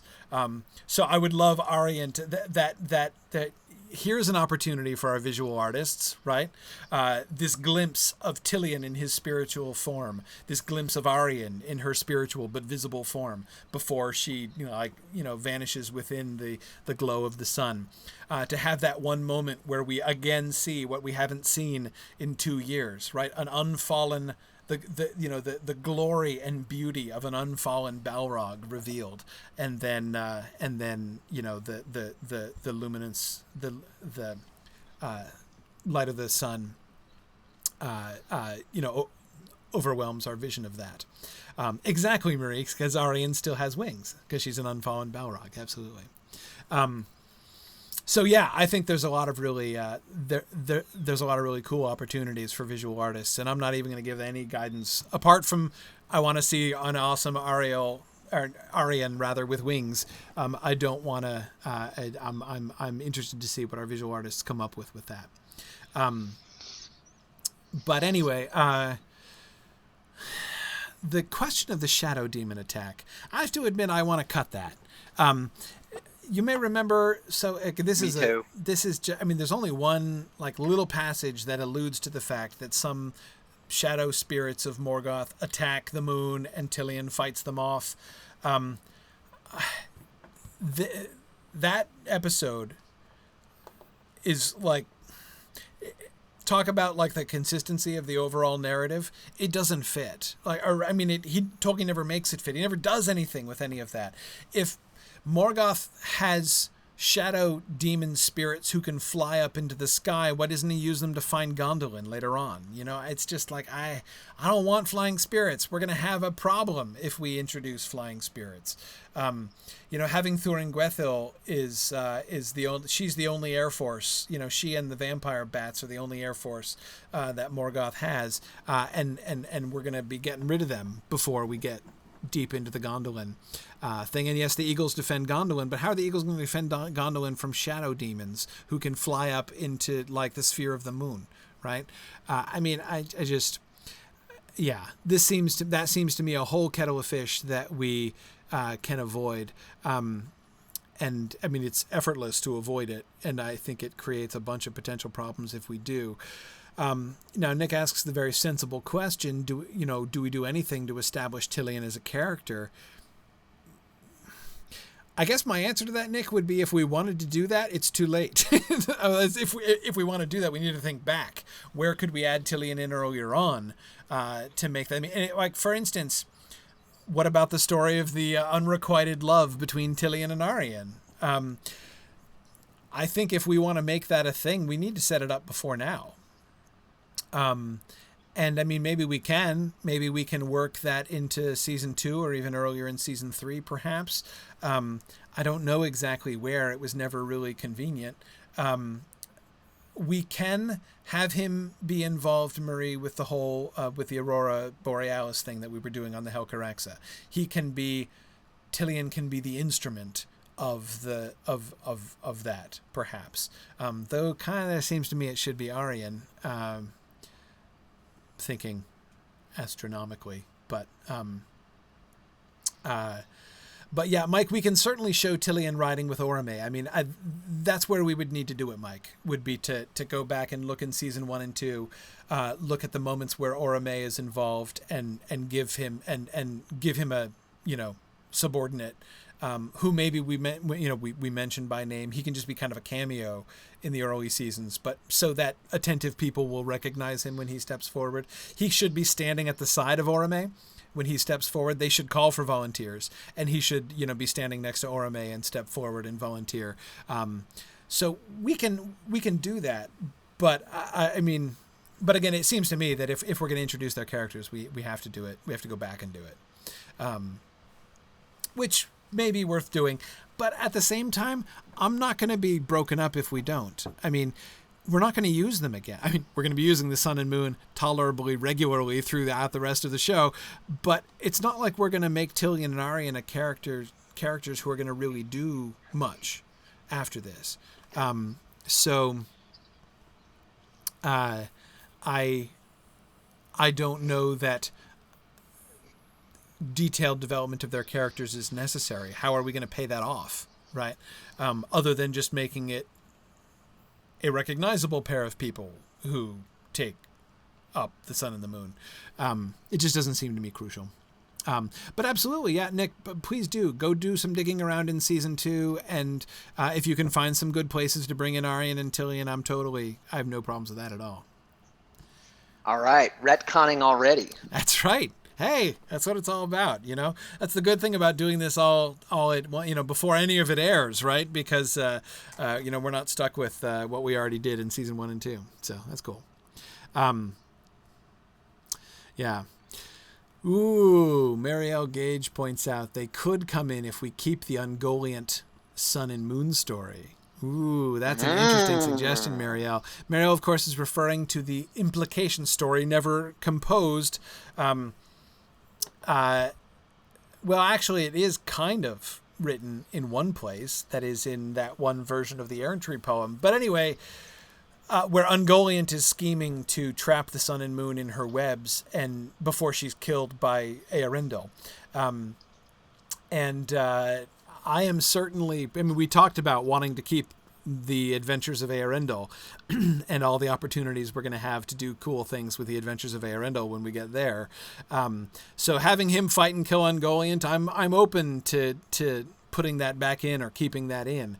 And maybe Ungoliant could possibly threaten the sun and moon. I'm not convinced that we'll go all the way there, but you're right that you have indeed, Marielle, thought of a moment when they might be relevant again later on. So possibly, but that won't be for a long time, even if we do it. Okay. All right. We're doing a great job now.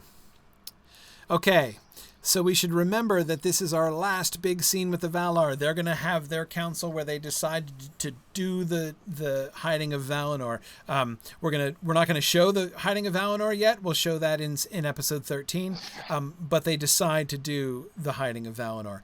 I agree. I think that this council, this discussion among the Valar is going to be super important, not only because it is the last canonical such scene, right, until Eärendil gets there. So, we if we add any more meanwhile back in Valinor sequences later on, they're going to be additions, right? They're going to be new. So this is an important one. But of course, it's not just that it's the last, it's that they will be essentially talking about how they are going to be related to Middle-earth for the rest of the time, right? So the whole, what are the Valar doing and what is their relationship with Middle-earth question is going to be discussed explicitly. So we're going to be setting up how we want our viewers to be receiving the future history of Middle-earth as we carry on through, and how they can be understanding the Valar to be involved. So I agree. I absolutely agree with the basic premise at the top of the page here. They should articulate their strategy and reasons for leaving Middle-earth to its own devices. Otherwise, they appear disinterested and do nothing, and we don't want that. I absolutely agree. So we can have... So they're like, what should we do? Somebody should say... I say we just leave the Noldor to their devices, right? They made their bed, let's let them lie in it. I'm thinking maybe Aule says that, right? But then somebody else jumps in and says, well, yeah, but dude, don't forget, it's not just the Noldor, right? We're also leaving not only the Sindar and the other, the others of the elves who didn't come across to Valinor in the first place, but we're also there's also the Edain, right? There's also the whole second children of Iluvatar. We should do something to save them, shouldn't we? It's not just about the Noldor. And then somebody, probably Manwë, maybe, or somebody should say, well, hang on, guys. Remember the last war we had with Morgoth? There was quite a bit of property damage. If we go over again, we risk destroying the entire second kindred before they've even had a chance to grow. So we can't just do that right now. And then somebody else can say a sort of a milder version, not a milder version, but a more positive version of Aule's initial angry comment, saying, yes, besides the Noldor have chosen, and it would not be right for us not to honor their freedom of choice, right? They have chosen what to do, and we need to honor that. Also, imagine the lawsuits. Exactly. Yeah, somebody could say, but it's in the text, and we can't change the text, so we can't do that.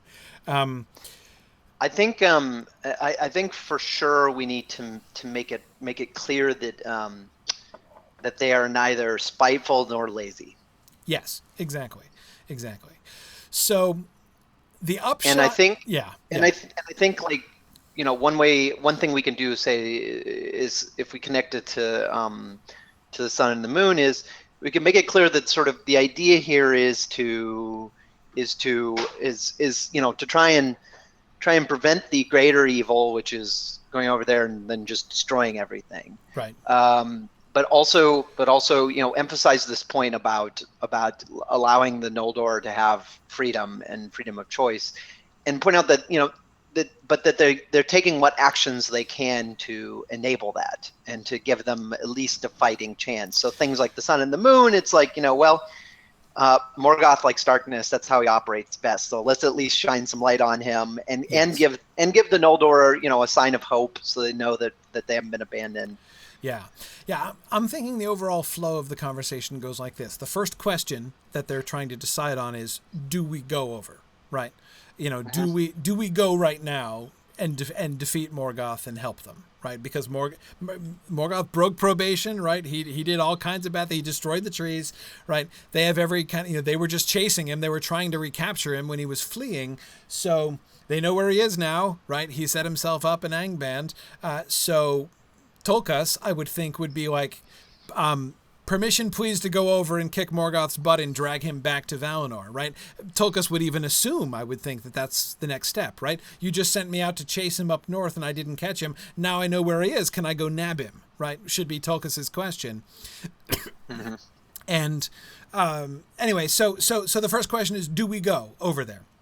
And they're going to decide that question in the negative. No, we don't go over there, and we can have a lot of those debates that we were just talking about. No, it would destroy the place. I want to, Aule's anger at the Noldor and wanting to leave them to stew and suffer the consequences of their action. The more positive, maybe Mando saying about their free will and stuff. Anyway, so they decide the question, are we going? And they decide, no, we're not going to go. So now what, right? Then in which case, what do we do? And there are two things, right? One is we're going to do something, right? And the answer is the sun and the moon, right? Yes, we're going to do something. We're not just going to leave Morgoth to have a free hand. We're gonna change the game completely here, and we're gonna create the sun and moon. So okay, so they agree they're gonna create the sun and moon, and that will be a very, explicitly part of a very proactive way of them protecting Middle Earth from the evils of Morgoth, not preventing it, right? Not shutting him down completely, but them helping and supporting the people of Middle-earth. Then we have to have somebody who is a very conservative voice who suggests the hiding of Valinor, who says, like, the other thing we have to do is to make sure that nothing like this can ever happen again, right? Make sure that no evil can ever again make its way into Valinor. And people agree with that, right? So they decide they're going to wall themselves up. But then somebody should object to that, saying, wait, we can't just fort up and live behind our walls and like, yeah, okay, like sun and moon, that's cool. I'm not saying that doesn't accomplish anything, but we need to do more than that. We can't just close the door and turn our backs on Middle-earth. And I'm thinking, this is Ulmo, right? This is Ulmo's argument. And somebody can basically say to him, no, like, we can still be in, we can't go over there, but we can still be involved. And I imagine Ulmo saying something along the lines of, yeah, I intend to be, right? Try and stop me. I'm totally going to, right? So yeah, I definitely think that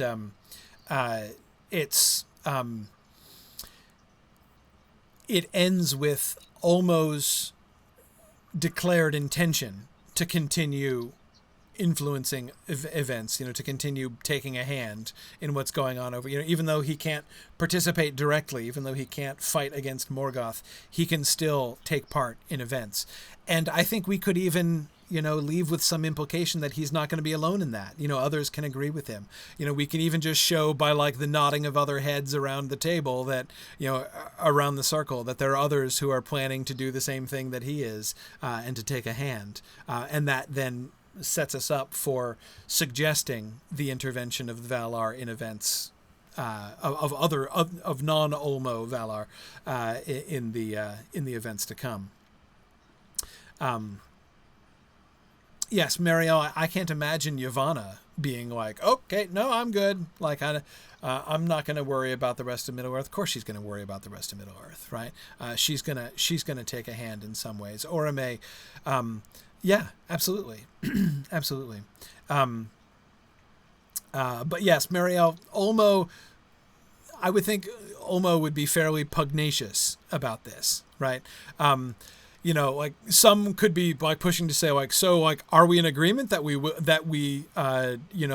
not aid the Noldor? And Ulmo would be like, heck no. And, I don't care if you're in agreement or not. I'm not doing it. And Ulmo is, strikes me as kind of a chaotic good character. Like, he doesn't really remember the conversation, even in the late writing, even in the version of the Tuor story that gets published in Unfinished Tales, the one he started after writing The Lord of the Rings that he didn't get past the gates of Gondolin. In the speech that Ulmo gives to Tuor in that version, he's aware of like the doom that is to come and his own role of like acting it out. He's not asking for permission before he does what he does. And in fact, even in the earlier writings, it's like the other way around. He's like, the other Valar are not taking a hand. He is taking a hand. And so the message that he gives to Tuor in the early version for Tuor to deliver to Turgon is almost is saying to Turgon, if you go out into battle against Morgoth, I will deliver the rest of the Valar. I will go back to Valinor and I will get the rest of the Valar to join me in helping you against Morgoth, right? So if you do this, I will promise to assist you, not only myself, but I'm going to deliver everybody else. But he wasn't sent as an emissary of the rest of them. He's a free agent. And he was just like, leave the rest of them to me. I'll bring them, right? So yeah, I think he's. I would even be comfortable having Ulmo walk out. He doesn't have to storm out. Like, it doesn't have to end on a really bad note or anything. But just to have Ulmo make it clear, y'all can make whatever decisions you want. I'm gonna do what I'm gonna do, and I fully intend to take a role in what's going on in Middle-earth, and I'm not gonna leave them behind. And again, to have the implication that he's certainly not alone in that. Yeah. Corey, I have a quick question. How do we reconcile the reluctance to intervene now because of the destruction that might cause to Middle Earth, Mm-hmm. and the way that might endanger the children with the future decision to go to war in the War of Wrath. Mm-hmm. In some sense, the War of Wrath justifies the decision, because you can It point and wrecks the say, place. "See, yep, destroyed Balerion. Yes, yes. We were right." But nonetheless, what is it that really what like I don't think this is really answered in the text. It's not. Like In they're what Tolkien emphasizes is their change of heart toward the Noldor, but what he doesn't address either of these other objections. He doesn't right. address the, like, yeah, but what about how this might wreck everything, and he also doesn't address sort of the freedom of choice type thing. I mean, it could Yeah. be that by the end they recognize that freedom of choice has been rendered basically a moot point, because Well, though, right, Morgoth has defeated it. right. Though I would say the fact that it hinges on the message of Eärendil is also a kind of acknowledgement of that Oh, freedom of that's choice true. as well, right? Okay, yeah. That it's not until one of them makes it through and comes and like they have to be asked in person, right, by a representative of the Noldor and the rest of them, right? True, yeah, okay. So that does kind of acknowledge the thing. As for the other reason,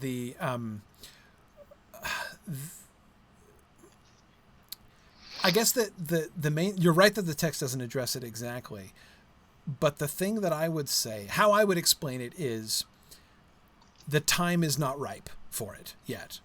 Right. Yes, the War of Wrath does destroy a continent, so like there you go. It does justify the earlier thing, and there are several ways in which you can understand the not ripeness of the time, right? The unripeness of the time. On the one hand, again, there's the concern about the Edain. The Edain are still relatively early in their careers, right, in their existence. So there's a greater chance that a continent-wide cataclysm might end up doing away with the entire race of the Edain, since there aren't that many of them yet at this point, and we want to allow them to sort of spread around a little bit. But more importantly, I think it's not really practical like that really at all. It's just like that they know they have this sense that the time is not right. Like this is not how the music goes, right? This still needs to play out before we went over and made war on Morgoth. And I think this, this can be Manway's like judgment in the end, right? He can say, like, before we went and made war on Morgoth, now we can't do that again, or we shouldn't do that again, or the time has not come for us to do that again. I'm thinking that the line from Elrond in the Council of Elrond is floating through my mind. Now is the hour of the Shire folk, right? Manway saying, like, now is the hour of the firstborn. Like, this is their story. They have chosen. They have set themselves on this path, and they need to. We need to allow their story to play out. It's not. It is not for us to just. If we were to break in and circumvent events. Then, we would be like Melkor trying to drown out the music, right? This is how this theme of the music is going, and we need to let it play out. The time, it's not time. The moment in the music has not come, but it has later on, and so they will recognize that. I think they should talk about that explicitly when they're talking over the Eärendil situation after he comes, right? Manway can say, after they hear from Eärendil, now is the time. The time has come, right? Now that the Eärendil's arrival is the signal that we've been waiting for. We should, now is the time for us to move. It wasn't right before. So it's hard because I know that answer is not a super satisfying answer to people, right? Just to be like, I think the time is. I think not there's right, also but... there's also a kind of mundane, pragmatic explanation too, which is, I mean, they're if they don't intervene when they do at the time of the War of Wrath, I mean, there's sort of a, well, we don't want to go in there and cause war and kill everyone, but Morgoth's basically killing everyone already as it is. They're all pretty much already dead. So I mean, Yeah. the great reduction of the potential collateral damage of the War of Wrath. Yeah, exactly. Since the place is all entirely overrun by orcs anyway, so what's the harm? Yeah, I mean, there is a certain pragmatic. Like basically, Beleriand is already destroyed. The War of Wrath is merely its funeral, right? It's not its downfall. It's not its destruction, really. So yeah, I mean that also does kind of work. But again, to me, that's only like a sort of a secondary thing compared to the main point. That's really a consequence of the story playing out. Exactly. It's an outer manifestation of the fact that the time is now and the time was not before. And yes, Marie is also right that Morgoth's own investment of his power makes him much weaker by the time of the War of Wrath. So that's another reason why the Cataclysm would probably have been worse had they been fighting with Morgoth, closer to the peak of his powers. So yeah, absolutely. That again, but to me, all of these things are just different ways of saying the time is not right yet. And I don't think that we need seek refuge in purely pragmatic answers. I think that people who are seeking purely pragmatic explanations for the question, why didn't the Valar come earlier, are in a deep way missing the point, really. I mean, it's not that there aren't any. It's not that any can't be contrived or that none exist. But none of them are the point. None of them are the real reason. The real reason is kind of the big, vague reason. It's not time yet. It's not how it's supposed to happen. And yeah, Tony, exactly. Eru would have a word to say about this, and he is saying it, right? And Manway's hearing it. And that's, it's the way it is. People who are sort of thinking about the story on a different level, and other people in the story who are, interacting with the story on a different level, might not be satisfied by that answer, but it's still the answer. Yeah. I'm really looking forward to the character of Olmo. I mean, he's always been one of my favorite, but sort of seeing him continue will be kind of fun, I think. Olmo means to misbehave. Okay. We got to get back to Doriath, however, because we have a spider attack going on. So remember, we had Tevildo and the cats scouting out, and they found the location of Menegroth, and they come back, and so we have the suggestion that Sauron tasks Tevildo with coordinating the attack on Doriath and killing their leader. Because yes, the spiders aren't an army. Yeah, the spiders are a swarm. They're not an army. Now, Tevildo and the cats are not an army either. There's nobody. There's no military angle on this whole thing. But there is. Tevildo at least is the leader of the other cats, and is tasked with pointing Shelob and the other spiders in the right direction, right, leading them to where they need to go. Now, Erokeb was saying that he finds the idea of Tevildo being tasked with killing Melian very amusing. Yes, Sauron clearly knows that Melian is in Doriath, but Erokeb, I agree with your suggestion that he would just kind of underestimate how powerful Melian herself could be. The girdle hasn't happened yet, and before the girdle happens, is there any reason that Sauron should really take Melian seriously? I mean, yes, Melian is a Maya, but so is Sauron. So is Tevildo, for crying out loud, right? She's a big deal, but they're all big deals, right? So I think that's sort of, to me, sufficient for Sauron to believe that he and for him to make the miscalculation in judgment ultimately, which is what it's clearly going to be, that they can take Melian down. So So yeah, Tony, I think we have to have Sheila be the de facto leader of the spider swarm, as we don't have any other spiders that we want to introduce. I think, we don't have any other named spiders, and we know that Shelob is there, so we might as well use Shelob. We could, of course, if we wanted to, have another spider whom Baron could kill. If we wanted to have there be an even bigger than Sheila, have Sheila be the little sister to the really serious big deal spider, greatest child of Ungoliant, who gets killed by Baron on the way down to Doriath. I mean, we could do something like that, but why add spiders? I think that doesn't really seem necessary to me. Besides, it's cool to have Sheila be like, the big bad even here in season 3, so that when Sam Gamgee fights her in season 24, it just emphasizes the incredible awesomeness of that fact. So yeah, I think that'll all be good. So she did kill some werewolves, but again, like, that's why he's upped the ante here, right? He's not sending in a pack of werewolves. He's sending in a massive swarm of gigantic spiders, plus his whole like squad of giant evil death cats, right? So, it's fine. Like, yeah, she's not a wimp. He doesn't think that she's nothing. But I think there's, reason for him to calculate. It seems to me a justifiable miscalculation on Sauron's part that they could take down Melian.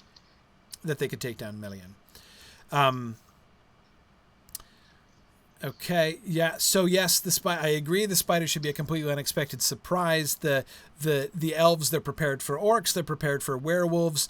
Beleg certainly has caught sight of some of the giant cats, so they're aware of all those things. Then the spiders come in, and nobody expects a swarm of giant spiders, right? So yes, we should see elves being destroyed. I think that essentially what we should show is that if it were simply a matter of hand-to-hand combat, the spiders would totally have won. Like, basically, I think that we should show that Sauron's miscalculation is not a big miscalculation. He's right. The spiders could do it. Except there's a couple things that they didn't anticipate, right? They don't expect Dairon and Luthien, I think, are a surprise, right? Dairon and Luthien sing. Their song, their music repels the spiders in a way which is unforeseen by Sauron. And then Melian's, the power of Melian's exertion of her power and her establishment of the girdle is totally unexpected. But yeah, I do think in the preliminary version, the preliminary moves, we show the elves are no match for them. Like when the spiders are swarming and the cats are moving, the remaining elves of the home guard of Doriath, which is all that's left because the army's out with Thingol, the home guard of Doriath is getting slaughtered, I think.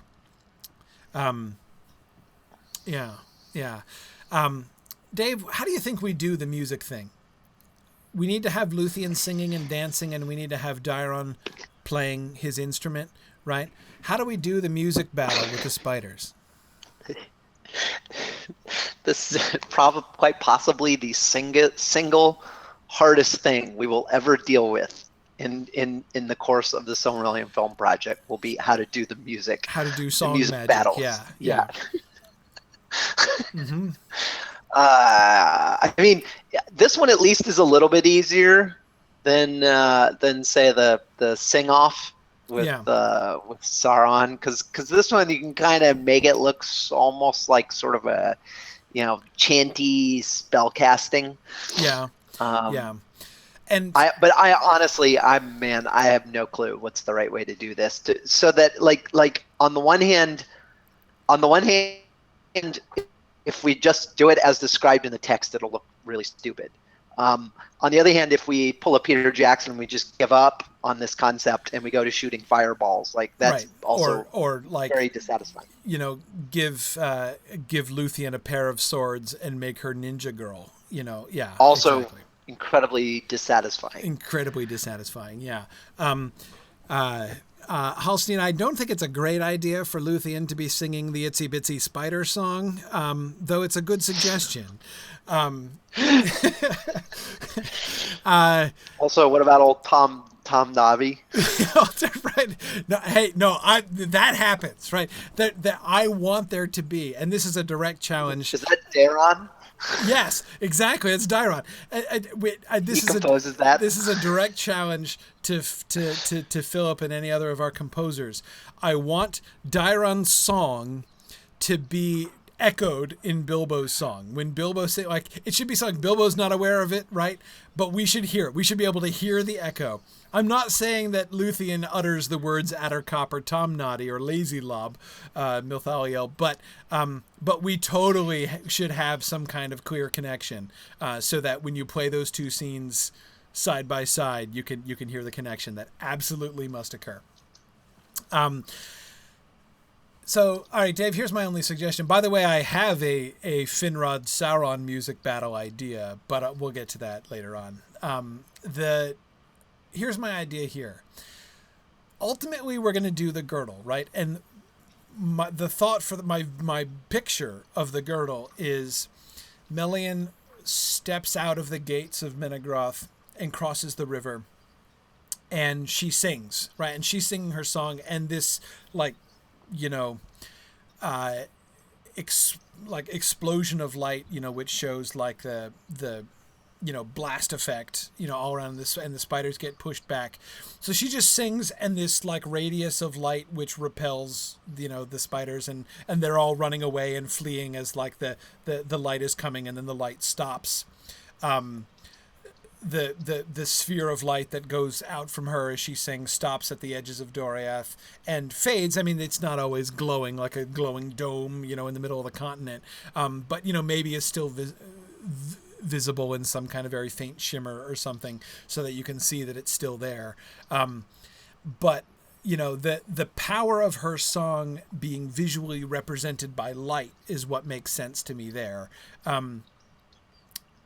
And especially since with the oncoming of the spiders, these are the children of Ungoliant, right? So they should be making darkness. So I'm thinking like we're getting all, like Doriath is becoming all murkwoody and dark as the spiders are closing in. And so that darkness, you know, the sort of unlight darkness at least of the spiders is being, you know, repelled. That's another reason why I think light is so important with the establishment of the girdle, as it not only makes the spiders physically free, but visibly cleanses the forest, so that we see what was beginning to look kind of Mirkwoodish is cleansed as they go out. Anyway, so and yes, Mariel makes an excellent point that it sets up the fact that the sun and moon are going to bother evil creatures, right? This idea of like them cringing at the light. I agree. That's a good foreshadowing there. So Dave, my suggestion is that Dairon and Luthien's music is kind of like that. I think that their music should not be offensive but defensive. That is to say, it's not that they come out, you know, singing and dancing, and their singing and dancing slaughters bunches of spiders somehow, right? I think instead that their singing and dancing should merely repel the spiders, that like this, you know, the show the spiders about to swarm across and enter into, like, we show the gates of Menegroth and the spiders like you know, sort of like beating on it and ripping at it and trying to get into Menegroth, and then Dairon and Luthien come out, or Luthien comes out. Dairon would be behind her. He's her supporting instrumental cast, right? She's the main show. It's like a precursor to the girdle. Yeah, exactly. So she comes. Can we make the girdle something that is maintained by song magic? Well, so there's a perpetual elf band. There's always has to be an elf band playing. Right. I'm imagining now like the elf musician time clock. You know, they gotta punch in and out. I've got second shift for maintaining the girdle song today. Yeah.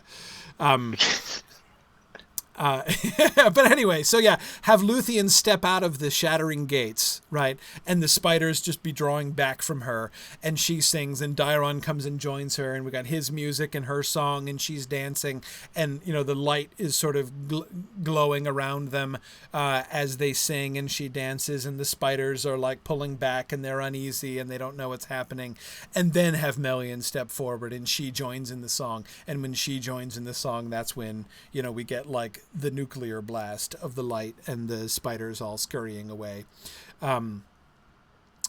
So yeah, I mean, I think that we that's my thought for how that could happen. That the spiders can't approach them or attack them while they are singing and dancing seems to me a relatively neutral way to show the power of the song over them without making it too hokey. But I don't understand why. Can somebody explain to me why we don't have the girdle yet? Oh, sorry. When are we going to... If we don't do the girdle now, when are we going to do... I thought we were doing the girdle now. I thought that was the whole point of this scene. I thought the whole reason we were going to do the spiders was to lead up to the girdle. So I am confused by that. I definitely want to do the... I definitely want to do the girdle here. And yeah, why can't could this scene be the proto girdle, and then after the battle is won, then Melian takes steps to make it permanent? I don't know. No, I gotta think the battle, like the establishment of the girdle, is the winning of the battle, right? I mean, so the spider swarm is Sauron's ace in the hole. Right, that's what he was negotiating. That's what we set up earlier in the season. He's got his werewolf army. He's got his cat scouts. He's got his vampire scouts. He's got his orc armies. But he's got his ace in the hole. Right, and his ace in the hole is his alliance with Shelob and the spiders. So he's unleashed his ace in the hole, and it looks like they're going to win. And the only reason they don't win is Melian and the girdle. I think Thingol and the rest of the army coming back.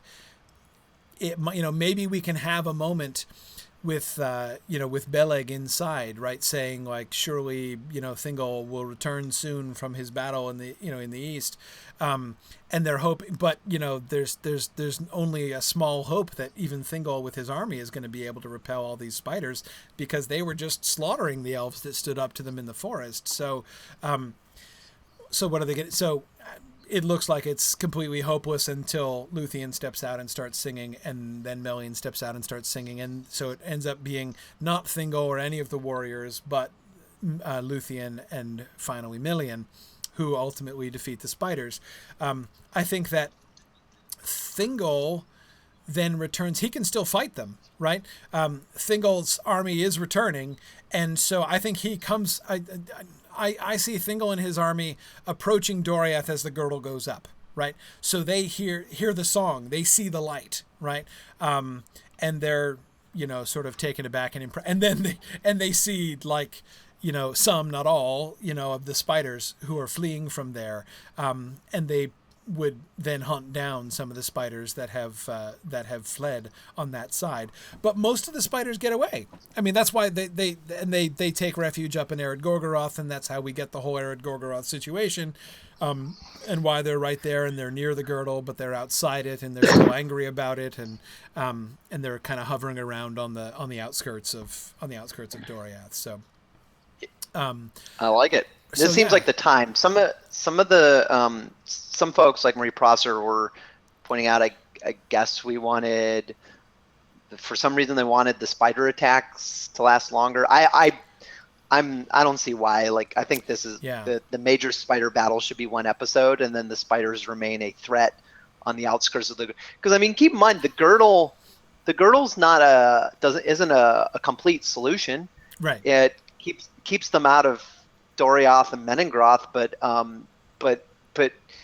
they're still out there, and they harry travelers. And remember that sort of the place where the sorcery of Sauron meets the girdle of Melian becomes a place of madness. And yes, absolutely. And I don't think we need to have Thingol involved in any kind of big way. Right. He can, we can have him mopping up spiders if we want, but we don't even have to. He can just come back right after this.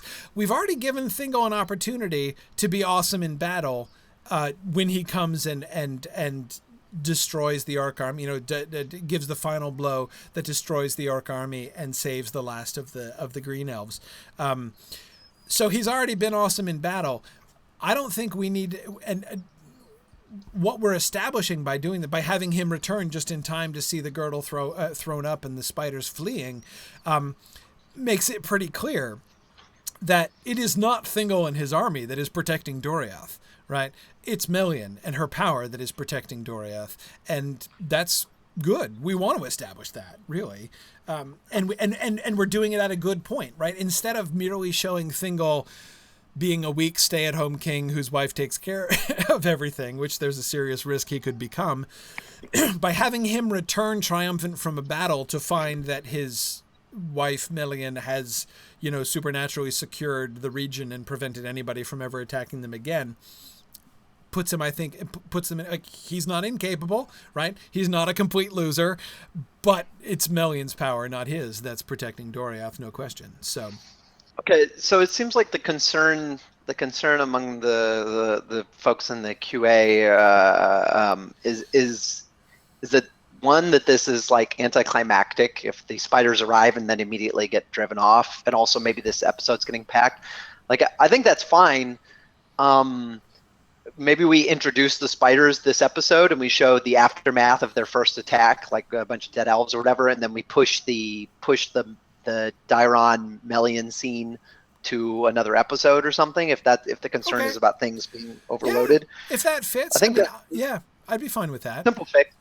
Yeah, I feel like the simple fix. Yeah, exactly. But I don't know. I mean, do we need the spiders to be like a threat that lasts all season? No.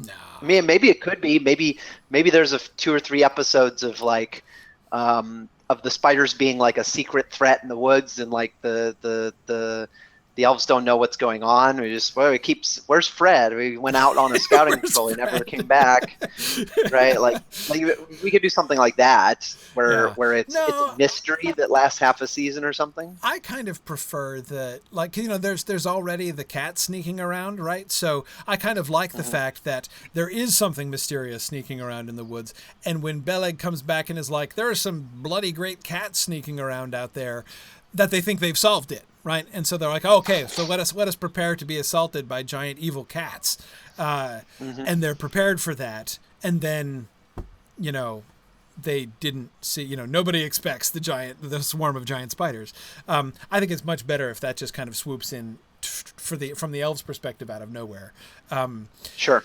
But yeah, so I mean, for pacing reasons, and I mean, I will say, I think that to me, the narrative shape of episodes 12 and 13 are sufficiently unclear that I think it would be fine if we wanted to have only the initial attack of the spiders and it look like the spiders are about to destroy everything, and then cut away or even end the episode there or whatever, and then return to that at the beginning of the next episode. We could do that if we needed to, if it made the next 2 episodes better. Writer discretion. Yeah. You guys solve that. We'll see. Well, and it might become clearer as we move forward, thinking about episode 12. On the subject of which, brief. Yes, make sure that Cyros comes back. Make sure that Cyros comes back with the Green Elves. By the way, Eol wanting to buy some real estate, I say we push that into season 4. Do we need that to happen now? I think we can establish Eol in Nan Elmoth when we're doing, like, can't we make that part of the gripping of Beleriand and its realms plotline, in season 4? I don't think we need to interrupt the action to be like, and by the way, let's do a real estate deal. So I'm kind of thinking we can push Eol back.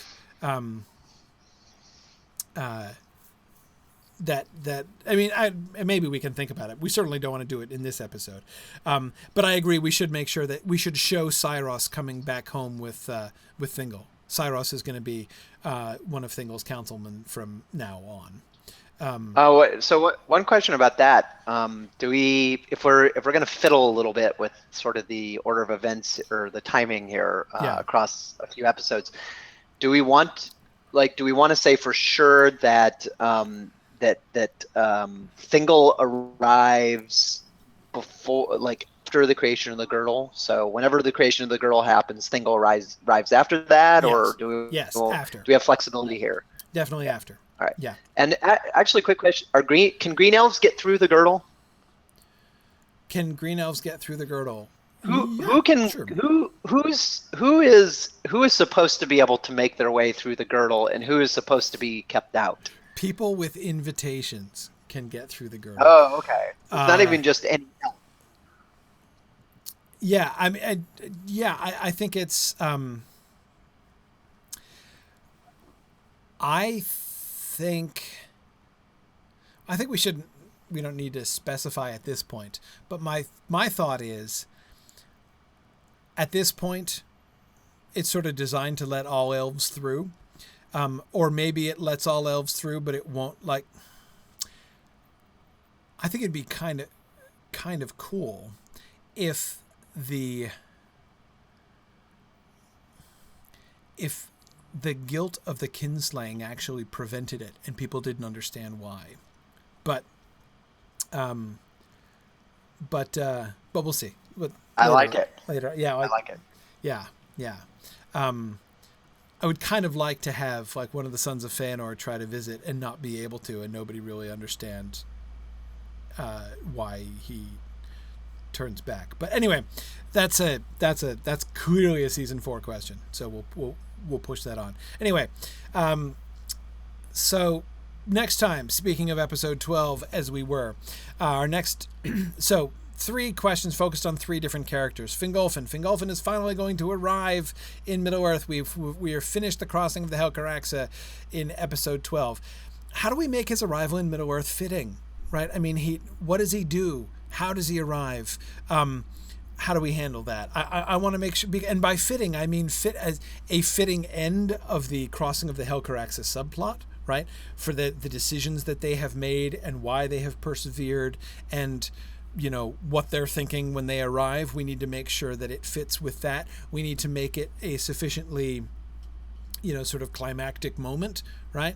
To have the kind of effect. The effect of that in the text is very great, right? And I want to make sure that we can make sure that the arrival of Fingolfin has the kind of impact that we want. So I want to make sure that we're really thinking through that there. Círdan. We also had Círdan discovering the burned ships. What exactly does he do? What's the conclusion? I mean, I want to make sure that the Círdan story, we've had this sort of Círdan and the refugees of the Phalas sort of subplot going on for several episodes now through this season, and I wouldn't want that plot just to kind of peter out lamely. I mean, ultimately, what does he plan to do is kind of go tell Thingol about it, right? But that by itself seems to me a touch on the lame side. What does he think? I mean, there should at least be thought of doing something else or finding out more. But it's just, it seems to me if he just finds the burned ships and he's like, the masterwork of the Teleri, all burned up and destroyed.